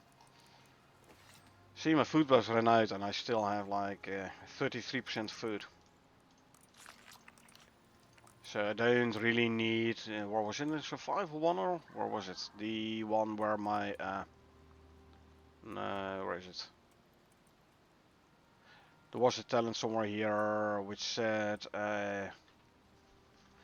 your hunger is less, whatever. Anyway. Don't need a talent. 33%. When the food was run out, still fine.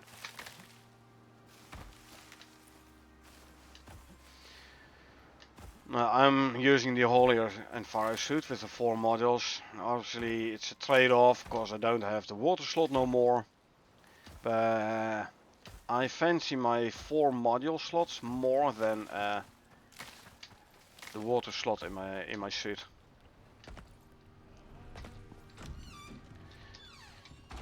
I tried, by the way, on my co-op character. The glass milk bottle you cannot put in the water slot. You cannot. I tried. I tried milking the cow with the canteen. That doesn't work either.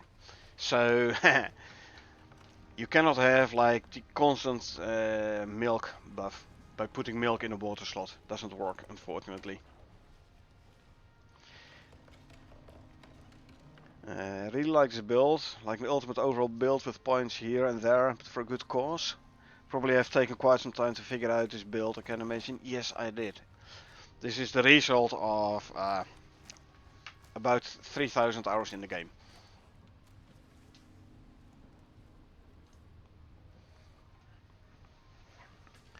About 2,800 hours. Don't overdo it. About 28 hours, just over 2,800 hours in the game. This is the build I came up with. Now, can it be improved? Sure, it can. After all the new things added, there can be some things improved on this build, but I think still a pretty good overall build. Like, are there talents I would do differently another time? I don't know.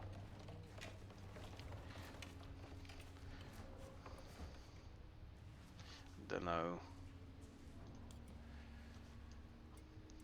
Like here, plyometrics I could do without the whole plyometrics part here. But then again, I now can still sprint or jump sprint, basically, a long time when I'm not on my mount. This actually predates the mount simmer, so to say, predates the mounts. I came up with this before mounts were a thing.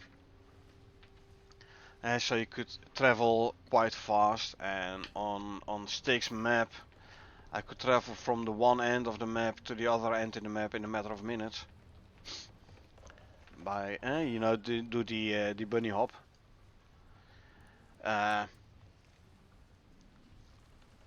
So yeah, plyometrics and 3-point landing, cushioned fall and the strong bones.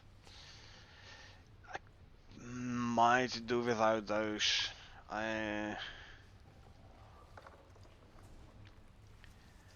Husbandry from a solo one in order to get here. I can't I can't do with any less talents, so still have to have those. I could do maybe repair my pickaxes a bit more, but maybe a little tweak here or there, but not much. Use water in the hotbar anyway. Yeah, I have other stuff in my hotbar. I don't have room for water in my hotbar. With the amount of inventory slots you don't need to have water in your suit. Well, to be honest, when I'm going like full on carry mode, like if I really need to carry a lot, like if I need to do a lot of hauling, I can go for my 78 inventory slots. But then usually I'm still like, I could use some more slots. So that's why I'm kinda hoping for an ammo pouch. Like I have 8 slots of ammo. So give me an ammo pouch and it'll save me 7 slots. And where I have pickaxes? Those are the workshop items too? No. Yeah. Wrong. Yes. Yes. This is like overall on pickaxes, period. This one is obviously not on workshop one. This is for crafted only. This one, all pickaxes, including workshop pickaxes. I think Snaky, my friend, said is only on craftable stuff with the durability. No, this one, the strong pick, that's only for crafted stuff. All the other one, careful hits, minor endurance, speedy mining, minor damage, big pick, careful hits. This is all on the pickaxe swing, not on the pickaxe itself. There's a difference. If you look at here, well, actually the speedy 2, oh no, speedy 2 is the attachment I put on. If you look at the pickaxe here, it has one alteration, durable 3, plus 20% maximum health, right? That is this one. Don't ask me why there is no durable 2. I don't know. This is the durable 3 alteration. This is on the pickaxe. As you can see, this is shown on the pickaxe. All the others are not shown on the pickaxe. Like the careful hits is not shown on the pickaxe. Minor damage is not shown on the pickaxe. Speedy mining isn't showing. The big picks isn't showing. The endurance is not showing. Careful hits, it's all not showing on here because it's on the actual swinging of the pickaxe. So it doesn't matter which pickaxe I have, it counts for all of them. And the same you go here for the axe, hardy axe heads. This is for all axes, whether it be planet side crafted or workshop, is for all of them. This one, speed chopper, the same. Lumberjack endurance, the same. Extra sharp, the same. It's all on handling the axe.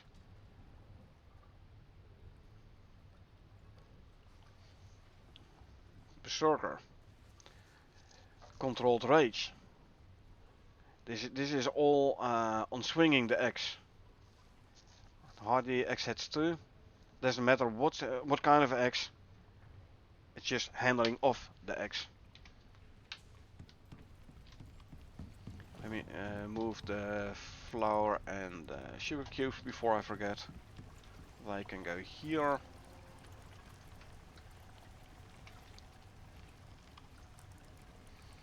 Down to 3.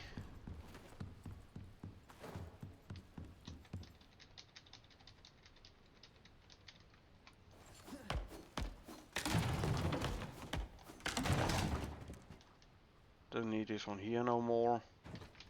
Let's quickly go kill that wolf before he starts being annoying.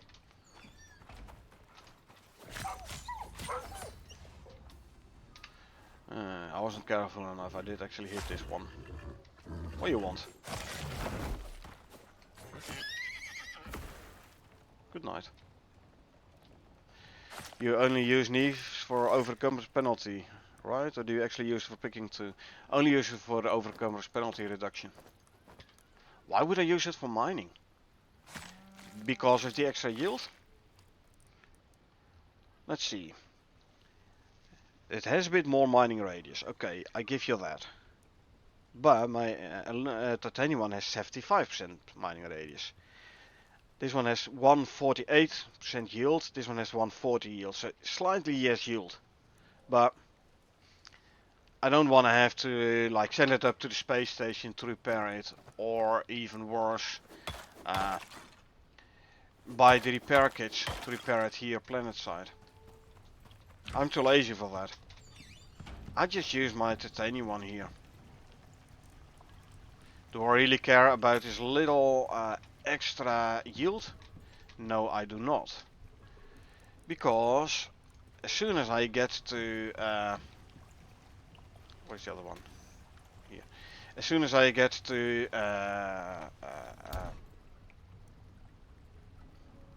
train of thought I lost. Oh yeah, mining.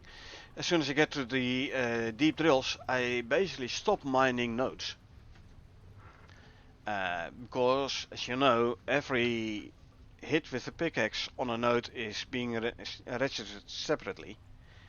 Thus is generating delta data. Thus will increase will decrease your performance. Now, granted, you can like get rid of this delta data by running a thumper, but if I don't mine, I don't need to run a thumper. And actually the only reason why I'm running a thumper is just for fun. So I can kill some stuff. And especially if I would, and I should actually do it.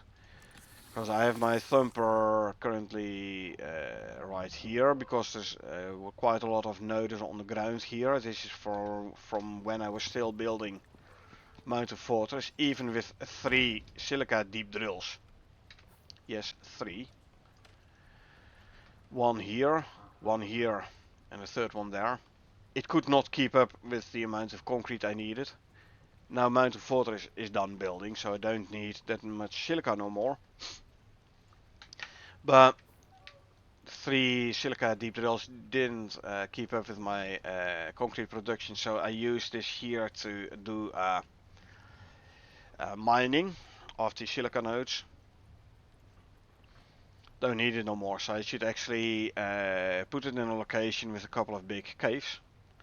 So I can mine out the caves, not for the resources, but to get as many nodes to regenerate as possible. So there's more chance of me actually getting a land shark. And again, that's basically the only reason for me personally for doing a thumper anymore, because all the rest I get from the deep veins.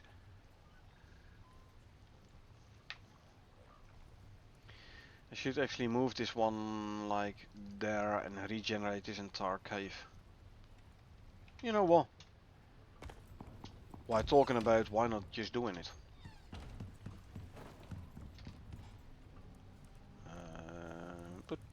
Wrong one, I needed this one here. Grab this one. Let's just make a couple of more electronics, cause why not? Boom.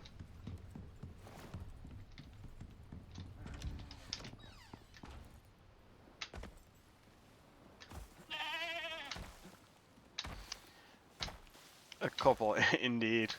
Let's just make another 100, why not? I have the stuff right lying around, so I know. You'll get there at some point. If Prometheus wouldn't react, yeah, no, right. The epoxy is like the biggest issue here.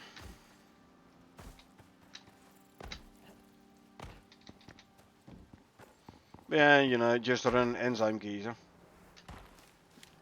You can collect lots and lots of bone.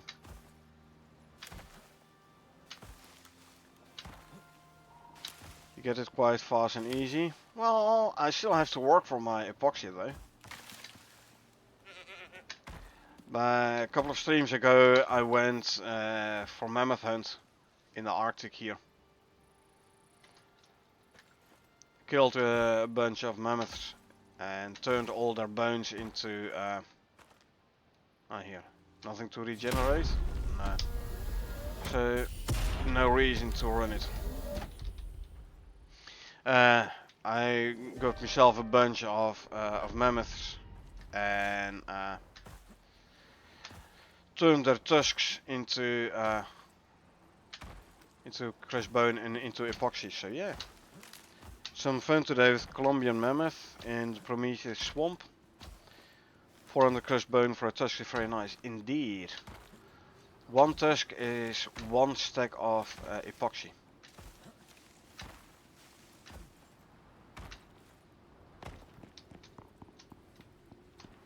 Let me quickly run back to base. Weather events are always around the player, so the lightning strikes is not going to be over there at the thumper, but it's going to be around me. In base I have the water bombs.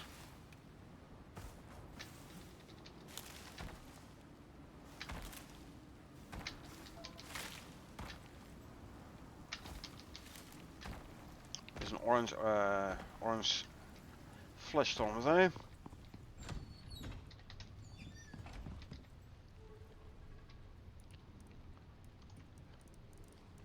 Okay, this goes there, this goes there. Don't need this. Drop out some sticks. 100 epoxy, yeah, 100 and like one tusk. 400 crushed bone. 400 crushed bone is 100 epoxy. So one tusk equals 100 epoxy.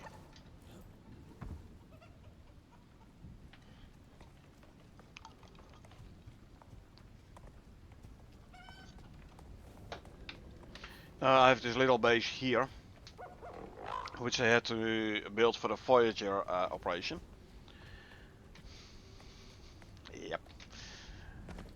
So I put mortar and pestle in there. I got myself a couple of tusks back to the base. Yeah, especially for you, my friend. Went back to the base, crushed the tusks into crushed bone and made epoxy out of it straight away. Because where tusks you can only transport in the utility slot, in the G slot, epoxy you can carry in your normal inventory. So yeah, straight away turn them into crushed bone and into epoxy.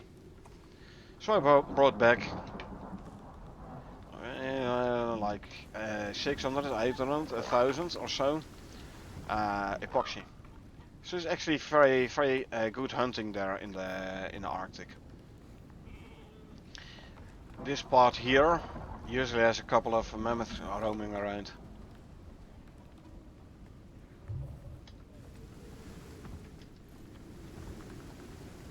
No fires yet, good. I did use my zebra because I had to go do a couple of scans in here in the desert, so I was riding my zebra earlier today in the 7 Pillars operation.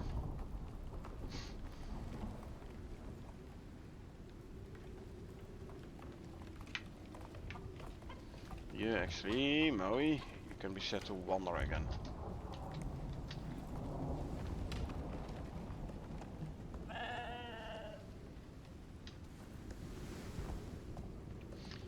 So yeah, as usual, during a flash storm, I stay at base and I look out for trees that get set on fire by lightning. And as soon as I see trees being set on fire, I straight away go there and put it out. Forest fires in Olympus and in Styx tend to spread quite rapidly. and it's gonna cost you a lot of trees. Now if a tree burns down, it's a waste of wood, because the wood is gone. Yes, you get some charcoal from it, however, uh, the best way to turn wood into charcoal, the best way to get charcoal, is turn wood into sticks and burn the sticks for charcoal. You can burn the wood for charcoal in a campfire or so. Burning it in the campfire will give you way more charcoal than setting a tree on fire. But turn them into sticks and burn the sticks into a campfire is faster and gives you more charcoal as well. So it's a waste of resources. In second place, it's ugly, all the burnt trees, and then if you take them down, it'll leave the gaps in the forest, which isn't nice either. And 3, it's a change to a map object. Instead of a normal tree, it's now a burnt tree, or it's gone. So change to a map object, meaning it's delta data, meaning it's gonna generate lag. And I'm currently running during a thunderstorm, 30 FPS. And I kinda wanna keep it that way. Definitely not let it go any lower. So yeah, as soon as I see a forest fire, like that, I'm gonna go and put it out as soon as I can. What happened there? I sprained my leg, that ain't good. So give me some more speed here. Firebomb against the tree. Then the extinguisher for the bushes. Temperature bar bottom left says there's no fire around anymore. This is good. Save the tree.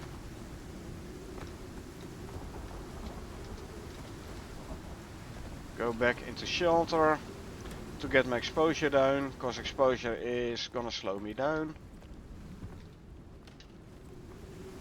Do a quick check. Don't see no more trees burning. Cool. Yeah, so you took care of some bigger worms earlier today when I was lurking. Got a lot of those kills. Indeed.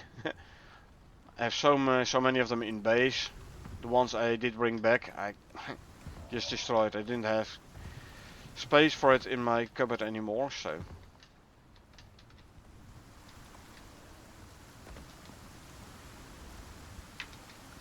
Too bad Olympus doesn't have the Scorpion World Boss. So last time I did a Scorpion here on Olympus, it was for an operation. And then I finally, after 2800 hours in the game, I found out those Scorpion Kings, they don't do a whole lot of damage. I mean, sure, if they charge, then they do a lot of damage. But next time I can just walk backwards and hit them in the face with my knife repeatedly. They don't do that much damage when they hit me at that point.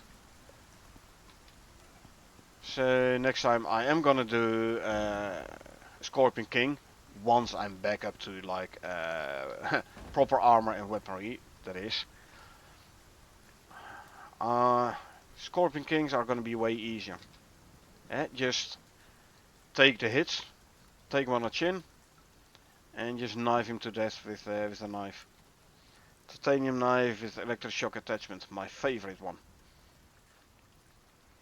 The best melee damage, and the electroshock is very good, especially if you were to swap to the iron backpack. Because iron backpack gives you the 15% additional chance to cause electroshocks and hit. What's the object next to you on the ground, on the bridge, a green thing? That one. It's a radar, biofuel radar. I prefer to use the biofuel one. If I would use the electric radar, and I want to run it again, so you run it, it's fine.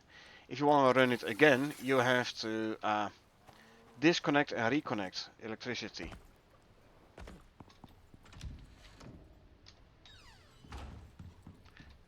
Using the biofuel one is way easier.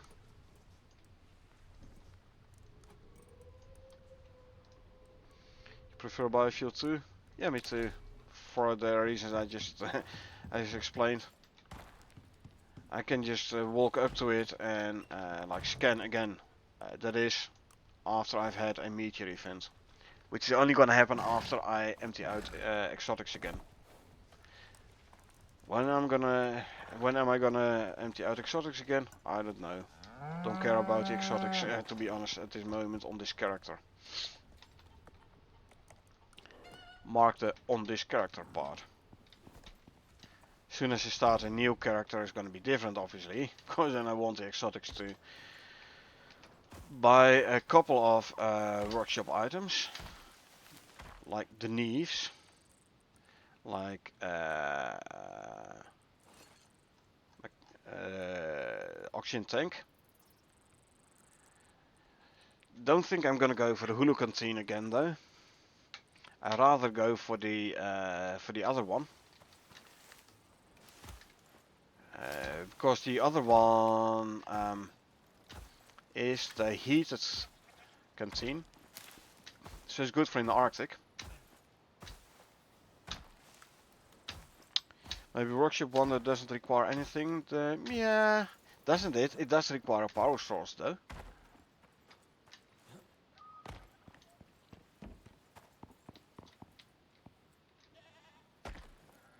I'll check it when I'm back at base. For now though, I want to move the thumper. Workshop Raider doesn't require power or biofuel.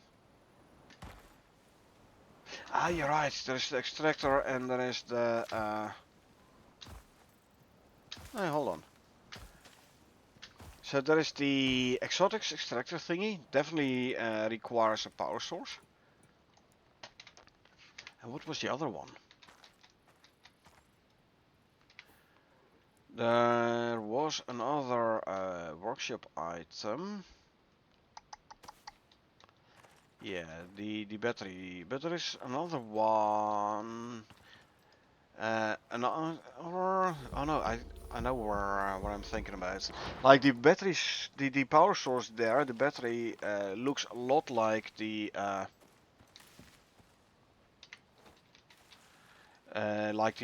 workshop biofuel can. We have had it before where we did do we as in Carl and me, we used to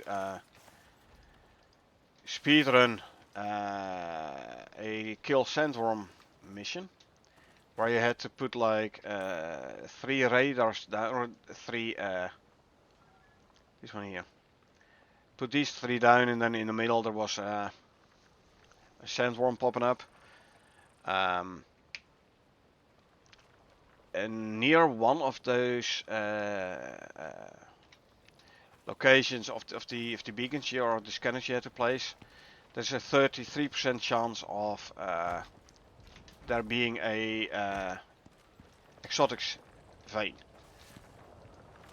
Like back in the day when we did it as a mission.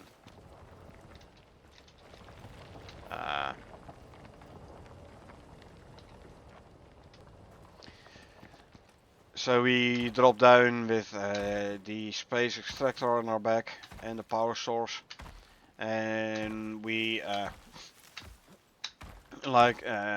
placed the beacon or the radar scanner thingy. And if the deep vein was the exotic vein was there, we placed the we placed our extractors. So whilst we were fighting the sandworm, it would actually. See that? Oh yeah, I know why, Zero. I noticed in my base where there was all of a sudden an oxide node regenerated in my base in front of the electrolytic thingy, the tier 4 oxygen bench. Now this one is like close up again as well, so Apparently there was an update which like regenerated all the nodes and everything again. Meaning I don't need this one here.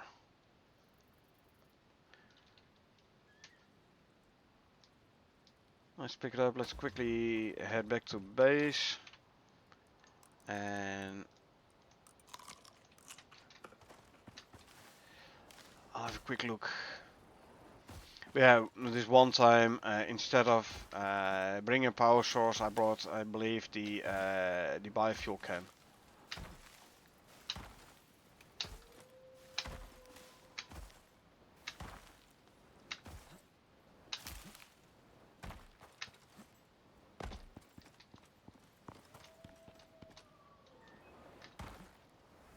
And normally, okay, there's the damage. I was already thinking, normally I would take damage if I jump off that rock over there. Just took a while.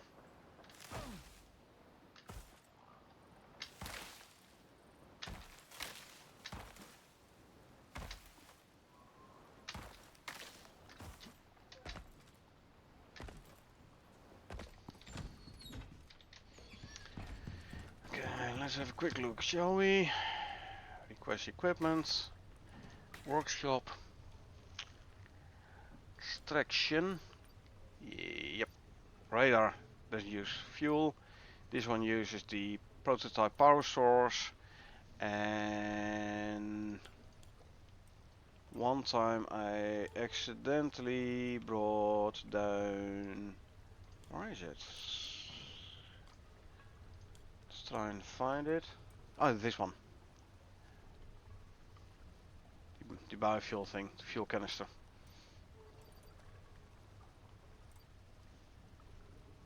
Yeah, it was there, the radar, I know. Doesn't use fuel. But yeah, one time instead of the power source, I accidentally brought down the fuel canister. So yeah, I couldn't run that extractor at that point. Meh. It's fine though. As you can see, I'm not really short for exotics anyway. I've been playing this game a bit too much. 30k red, I know, right? The reason I have this many reds is in my Prometheus co-op or co-op multiplayer open world. I have a bugged tree, a bugged red exotics tree. Every time the meteor event happens, it adds a layer of red exotics to that particular tree, to a maximum of 3, obviously, because there cannot be more than 3 red exotics, 3 exotic veins in the map at any given time. So when I mine out the first layer of the red exotics tree, the very next meteor event, it re-adds it there. So based on like looking at it, like the meteor event happens every 3 hours.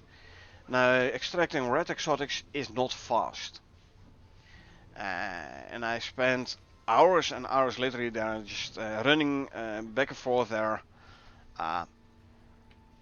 like empty out a layer, pick up the extractor, put it back down, try and get it on the next layer, which is a tad tricky, because there's like the 33% chance of it ending up on the empty layer, so to say, and then like start extracting again. You can only extract like a 3.5 in 3 hours.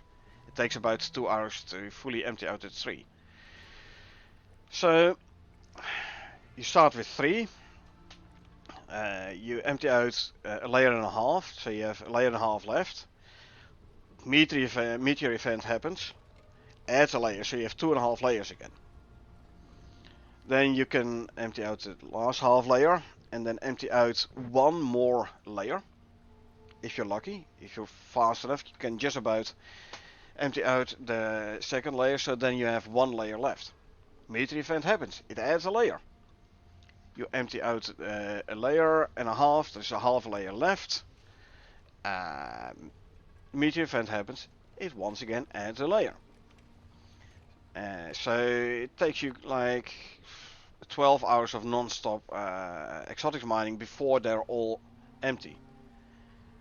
And only if they're all empty, then the very next meteor event, it will hopefully not add another layer to the tree.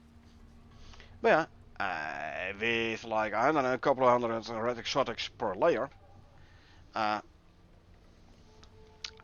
you can imagine I got a lot of red exotics trying to unbug the tree. And I finally managed to unbug the tree.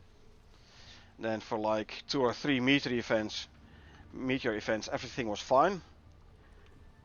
And then at some point it hit that tree again. And I had to start all over again. Are the layers visible? No, they're not visible though. But you like empty it out completely. But on the radar scan you can see like 2 of the arches pointing to that one single tree.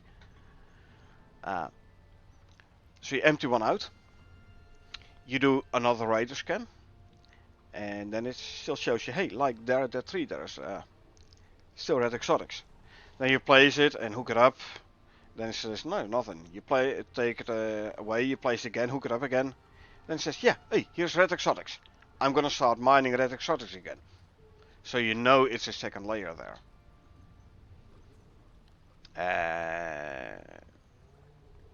And yeah, by matter of trial and error, I found out I ended up with like 3 layers on that same tree. And now it's bugged again. So I basically just gave up. I'm like, okay, don't care no more.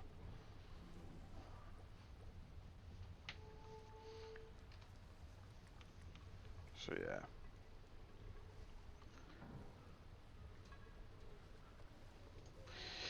Never found a tree yourself? I have looked or searched, so yeah, okay. Yeah. But am I a lucky guy with having a bugged red exotics tree there? It does mean there's no purple exotics. If there are 3 layers on one red exotic tree, it means there's no purple exotics there. So, luckily it was in the first volcanic biome, not in the second one. So that saved me like a couple of minutes travel every time. But still, I wouldn't really call it lucky. I would have had like a normal exotic tree, a non-bugged one. So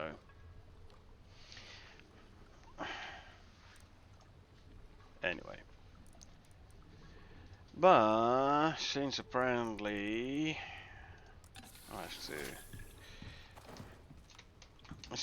I have like no longer open government, good. So since apparently all the nodes have respawned, I have to look now for a place next to a couple of big trees where I can put the thumper down. Actually thinking it's about like there is a big cave here. Actually, let me zoom in. Here there is a big one here. There is one here and one, where is it? Here, one here. Unfortunate. If I would place the thumper like here, well, it should give me this one, this one, this one, and maybe, but that's a maybe, the one which is like here, I believe. Because the thumper radius is about a map grid, so if I put the thumper down here, I'll have to extend my power network though, but that's fine.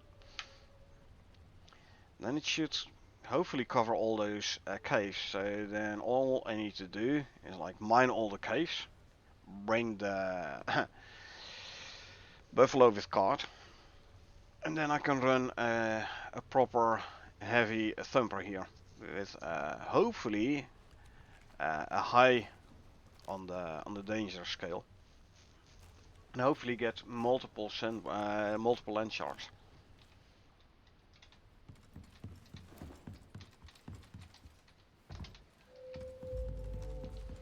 So, you know, let's go try it. Let's go put down the thumper over there first of all.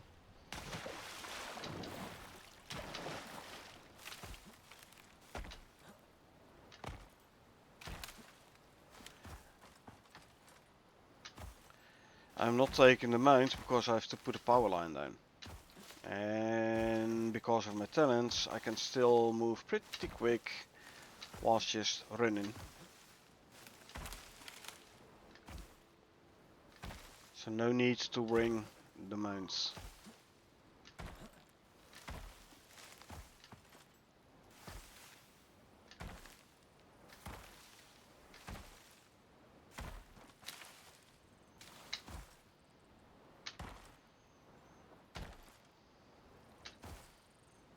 Alright. We can continue from the coal drill.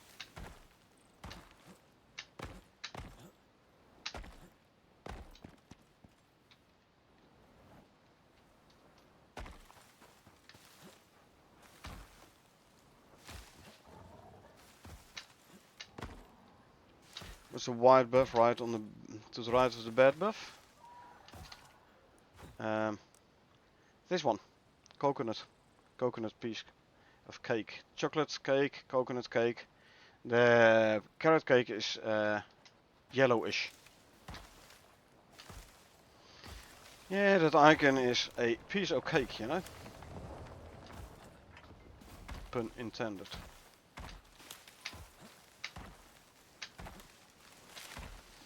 Mine's almost white. Yeah, it is coconut cake, so it is white. Like almost pure white. The carrot cake is more yellowish.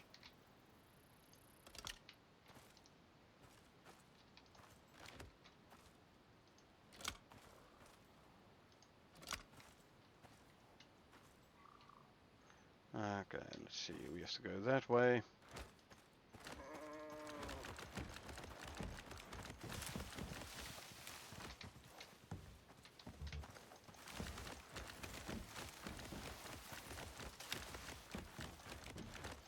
Run and rapidly click.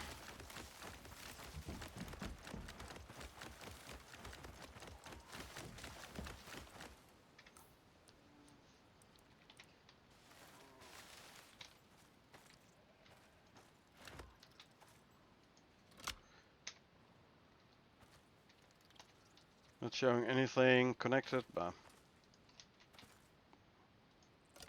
like R doesn't show me anything, but it's because I'm too far away from everything. Probably still works though.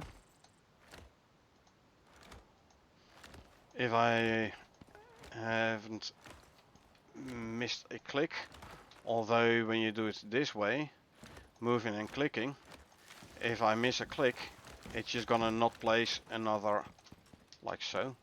Just not gonna place another spline node there. The biggest risk is if you have to fight something and then you like stop laying the cable and then you have like pick it back up. That's where you have the most chance of making a mistake and it not placing the next. You're not like picking up proper on the current power line.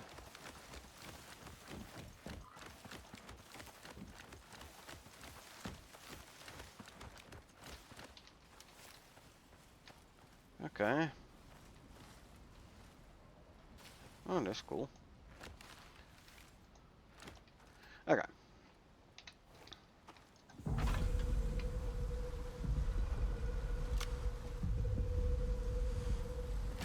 Hook it up. is gonna work.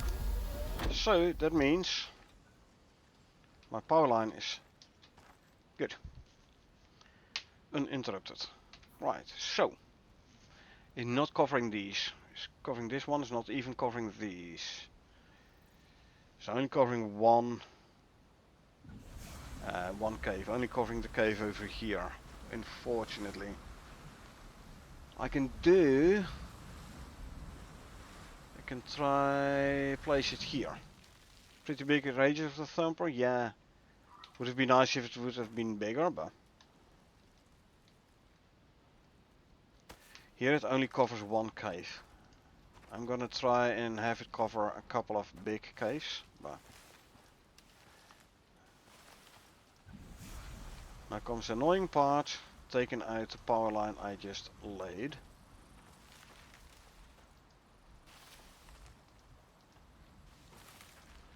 That I can't do running.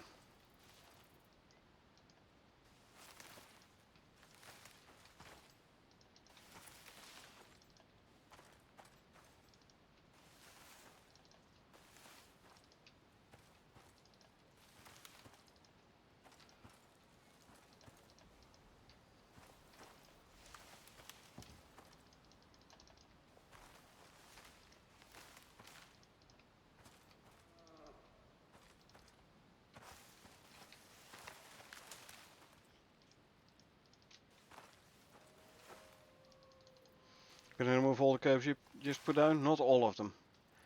But instead of putting the thumper down here, I want to put it down here. So I'm gonna remove still like hereabouts, and then I'm gonna go that way. I can like leave this piece of cable here, but power network ticks, same as water network ticks, is gonna generate lag. So I do wanna like keep it to only that what I need.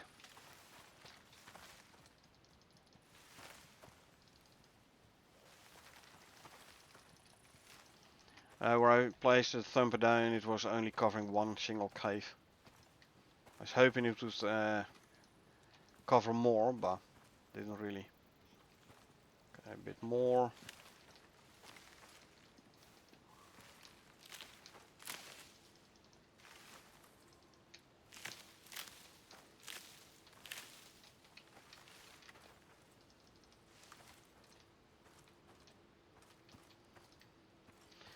And let's see.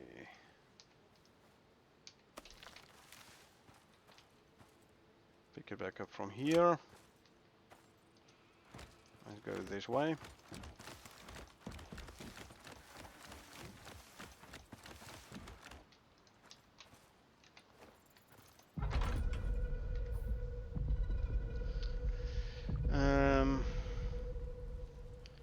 It's not covering the big cave over here, unfortunately.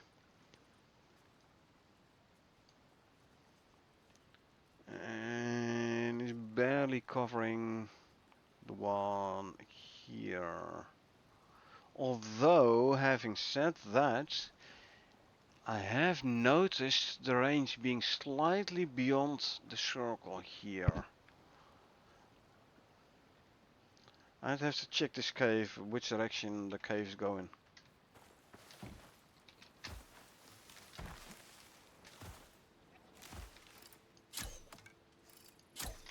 So, now the bees aren't gonna spawn in, so it's a very safe way to take out bee trees distance. If you get closer, then the bees go swarm, and then you have to like kill the bees. This way the bees don't even pop up. They don't even swarm. Let's see. Here's the cave.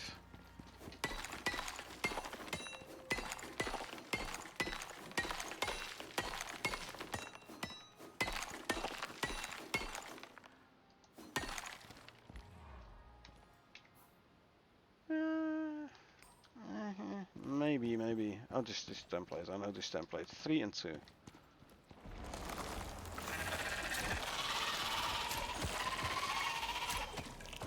Hey, die already. I said.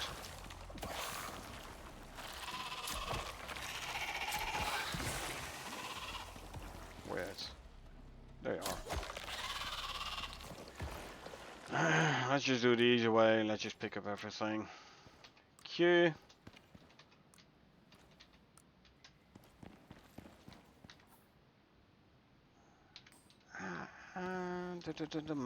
Maybe it'll reach out here.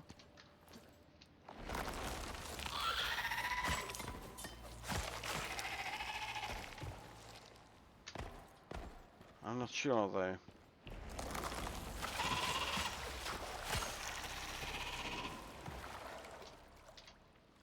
Now this template, if there is a exotics node, is in the back here, as you can see. Yeah, I know, I know this cave template. No, this is gonna be too far outside the range. So I think I'm gonna move it over there then. Let me see. Icarus Intel says the one here has 35 nodes. The one I'm in currently has 61. And there's another 35 one here, hereabouts. Actually, there is an operation where you drop down around here, where you have to do some mining, and you get a nice couple of pickaxes around here. Back in the day, when I first did this as a mission, it was actually an exotics infused pickaxe. I'm not sure when I did it last time on this open world though. I believe it was just some generic workshop pickaxe or something.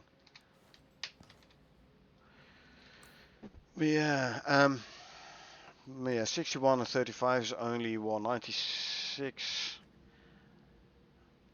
I want more big caves together actually.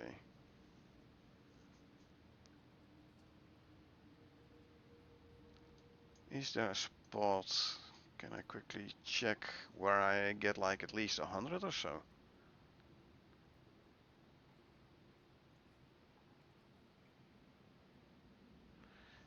Yeah, not really anywhere close by, huh?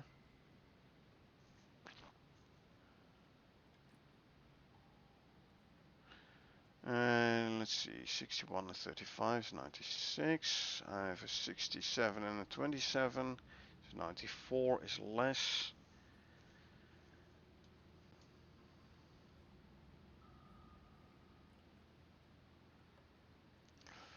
Uh, 28, 38 is 66. 87. 115. Well, actually, like one here, one here, one behind the waterfall here, and one here.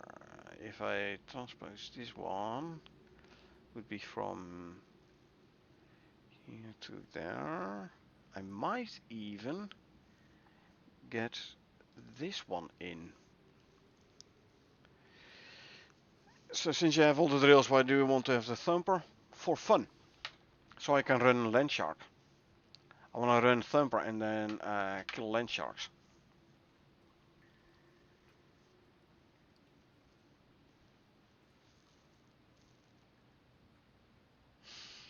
Okay, let's see. If I between here and there, meaning place like thereabouts. I want a bit of a challenge still, you know. But if I'm gonna place a thumper over there, I'm actually gonna take out once again. Yes. All the power lines. This time all the way back to here. I'm gonna run it on a singular solar panel.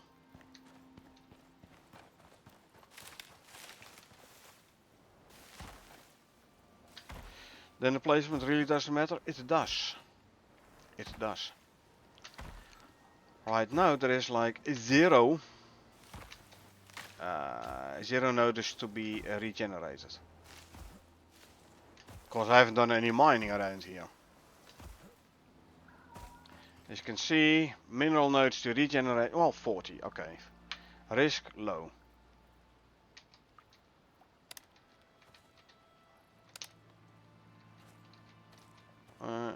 Haven't I... Oh, I haven't hooked it up. Hook it up then. Risk is low. I don't like low risk. This is not really gonna give me anything. Although there is a land shark coming in.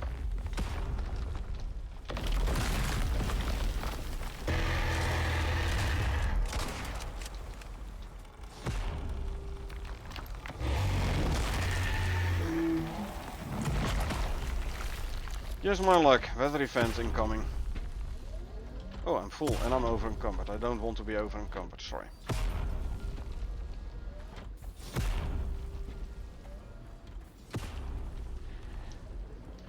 If you have like, I have like on my Prometheus open world, in his face indeed. On my Prometheus open world I have a location where I can run it high risk and where I get five land sharks in a single run. In a single thumper run. That becomes more interesting.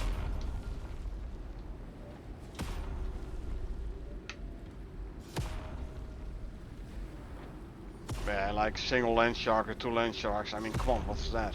It's like nothing. I mean, look, there's nothing popping up. As soon as he shot me indeed, like, this is because I had the 3 shots in earlier. And all I needed was his last 4th shot. Okay, I'm gonna lose some speed due to... Too late. I should have hit it at that point. Open, yeah, consume one of those. I don't care. I have enough ammo at base anyway. Weather exposure is gonna cost me some speed, hence the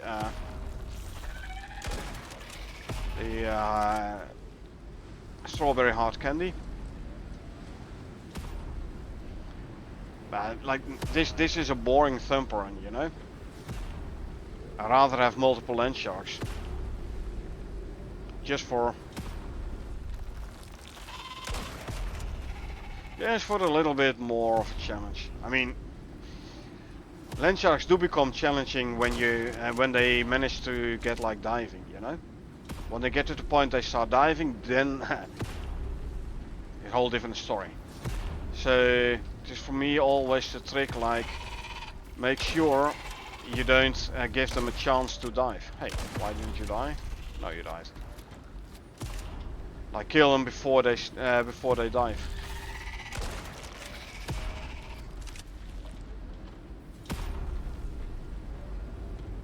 Ah, number 2. Why is you gonna pop up? There.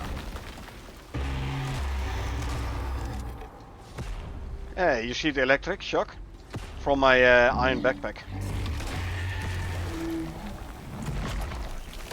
This poison, by the way, a green pill isn't helping against poison from the land shark.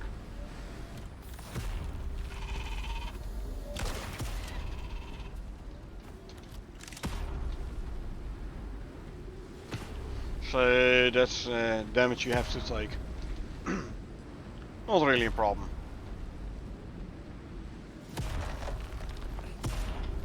It done. See, I've run it now. That is the risk low.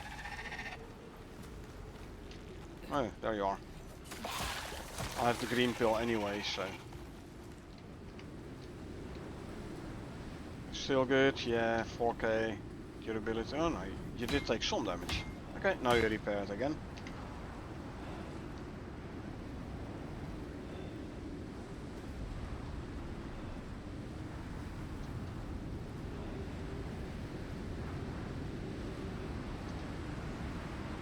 Storm exposures really messing with me now. One of these, one of these. So at least I can move with a bit of speed again. But yeah, I'm gonna remove the power line all the way back to coal deep vein, and I'll run the thumper on a singular solar panel. I'm not gonna run a thumper at night anyway. Yes, I know I'm full exposure, don't care, I'll out-heal it. I have the food bust to out-heal the storm damage anyway, so.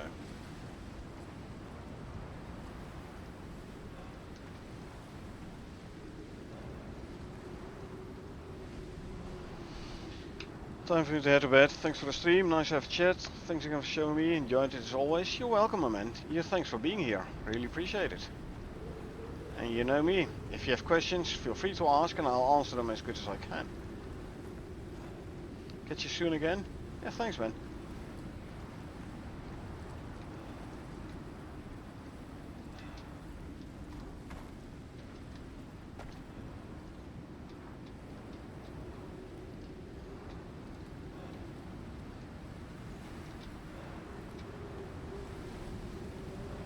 And good night, you too, and have a good night's sleep.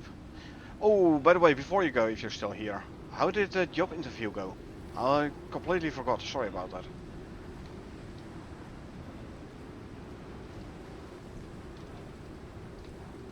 Totally forgot to ask. Interview went fine, okay. When you gonna get any news? Or if I'm very positive, when are you gonna hear you got the job? I'm optimistic sometimes. We'll get an answer on Thursday, 1400. Okay, not too bad. Day and a half from now. Good.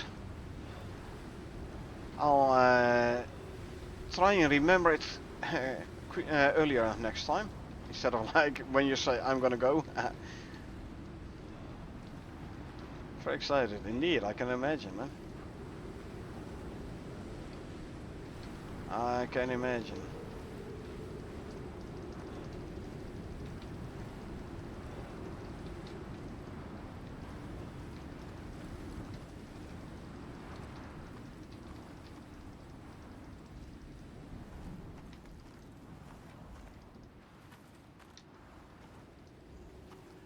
But yeah, I won't keep you any longer.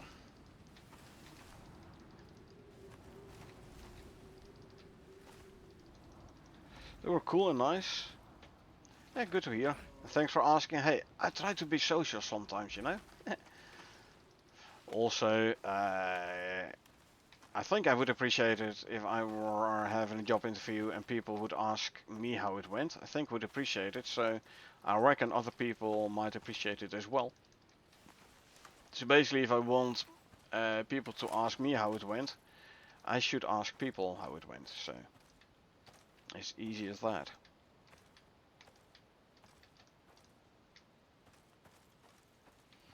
I think the sheet I'm a guy to rely on and count on. Always good if I see that. Especially if it's true. Joke, joke.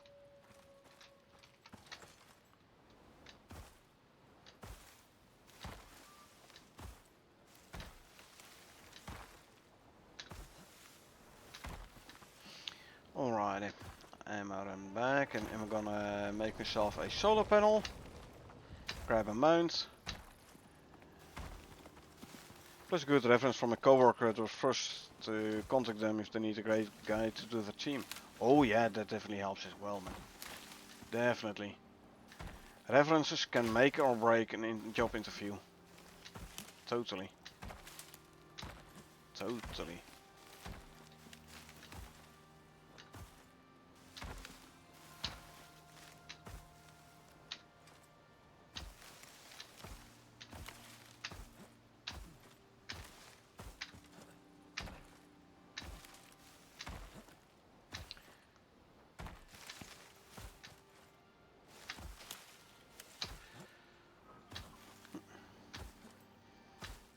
So your coworker went there as well for not for the same job then, I reckon.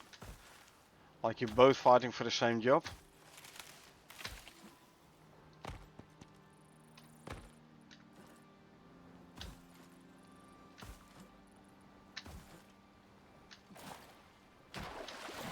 Um, I hope your co-worker and you didn't like go for the same job there.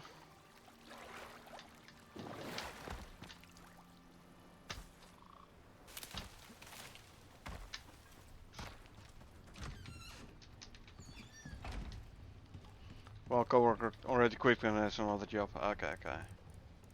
Yeah. This can go in here.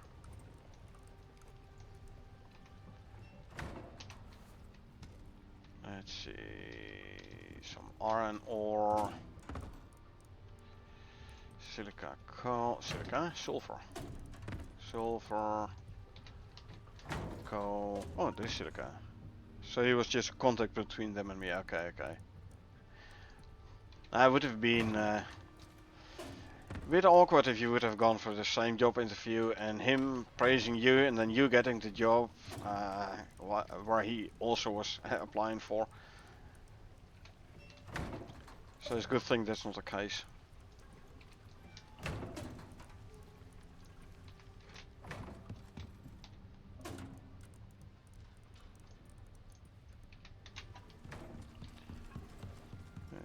He was contacted, they know each other very well for 70 years. Long period.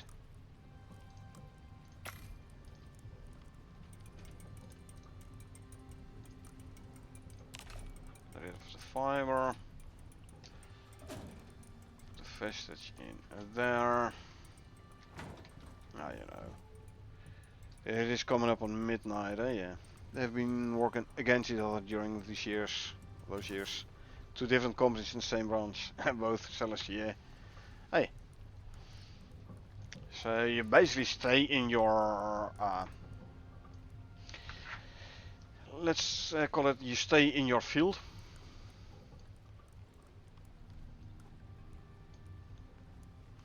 Works same sort of storage and warehouse of the junkyard. Okay.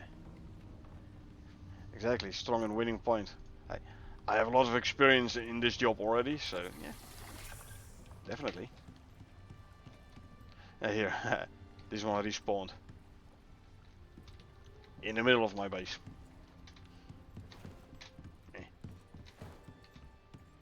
But I'm gonna call it as well, by the way. It's coming up on midnight. And it's only 3 hours, but it's because I was waiting for my co-workers a bit to show up. Which didn't happen. Which resulted in you folks finally getting a Valheim stream again, so hey. Every cloud has a silver lining, I believe the saying goes, yeah? Midnight, time flies indeed. And you need that oxide. Hey, I'm gonna leave it. I mean, it's nice in front of my tier 4 oxygen bench. So, makes it extra clear this is oxide. So, I'm gonna leave it there.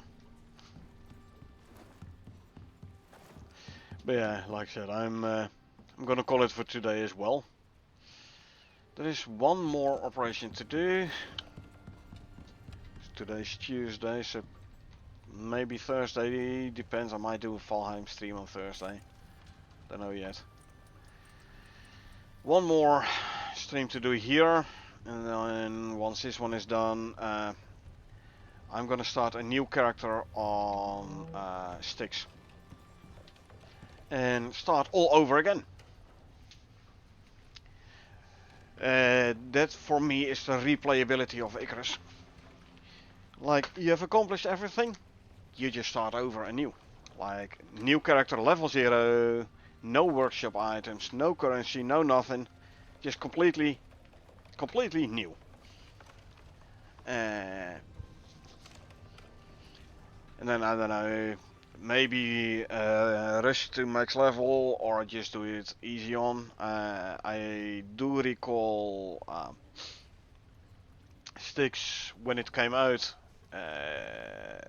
co-streamer and I, we started new characters to do stakes. And those first couple of missions, they were rough, really rough. So probably the first couple of streams is gonna be like a bit of base building and a bit of leveling up, etc, etc. I mean, you need to go to the Arctic for that first mission anyway, so that means you need at least level 15 to get to this one. Fur armor. Level 10 you unlock the crafting bench and the textiles bench. But fur armor I believe only unlocks at level 15. And you're gonna have to fight a couple of quite tough polar bears. So, gonna be interesting.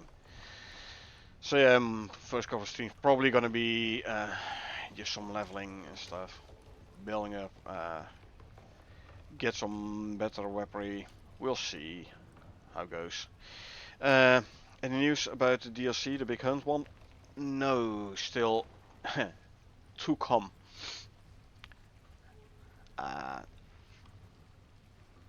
So yeah, the last couple of patch notes didn't have any future content, so yeah, no.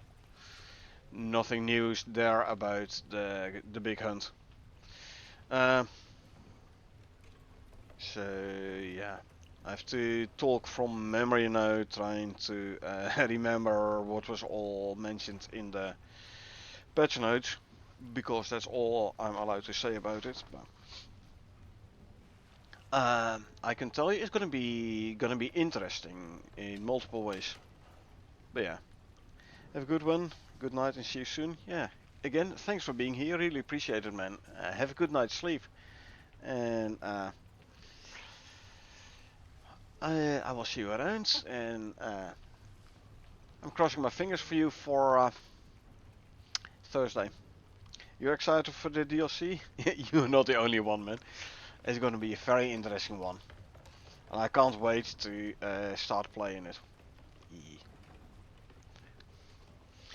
But yeah, like I said, I'm gonna call it as well for now. So I hope you folks enjoyed watching me play. I definitely enjoyed playing. Thanks for being here, really appreciate that as well, as always. Oh, and don't worry, I won't leave you without Icarus. I'll have a quick look for a raid target as well. Let's see.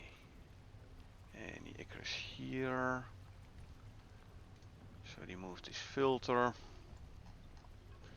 And let's see. English Icarus play. Oh, sure, here's one. You can quickly hop over here. So yeah, like I said, thanks for being here. Really appreciate it. I hope you enjoyed watching me play. Now, if you did enjoy watching me play, you want to get notified next time I stream, feel free to hit that follow button. Or if you watch this on YouTube, you want to get notified next time I upload something, feel free to hit the subscribe button. Other than that, again, thanks for being here. I will see you folks around.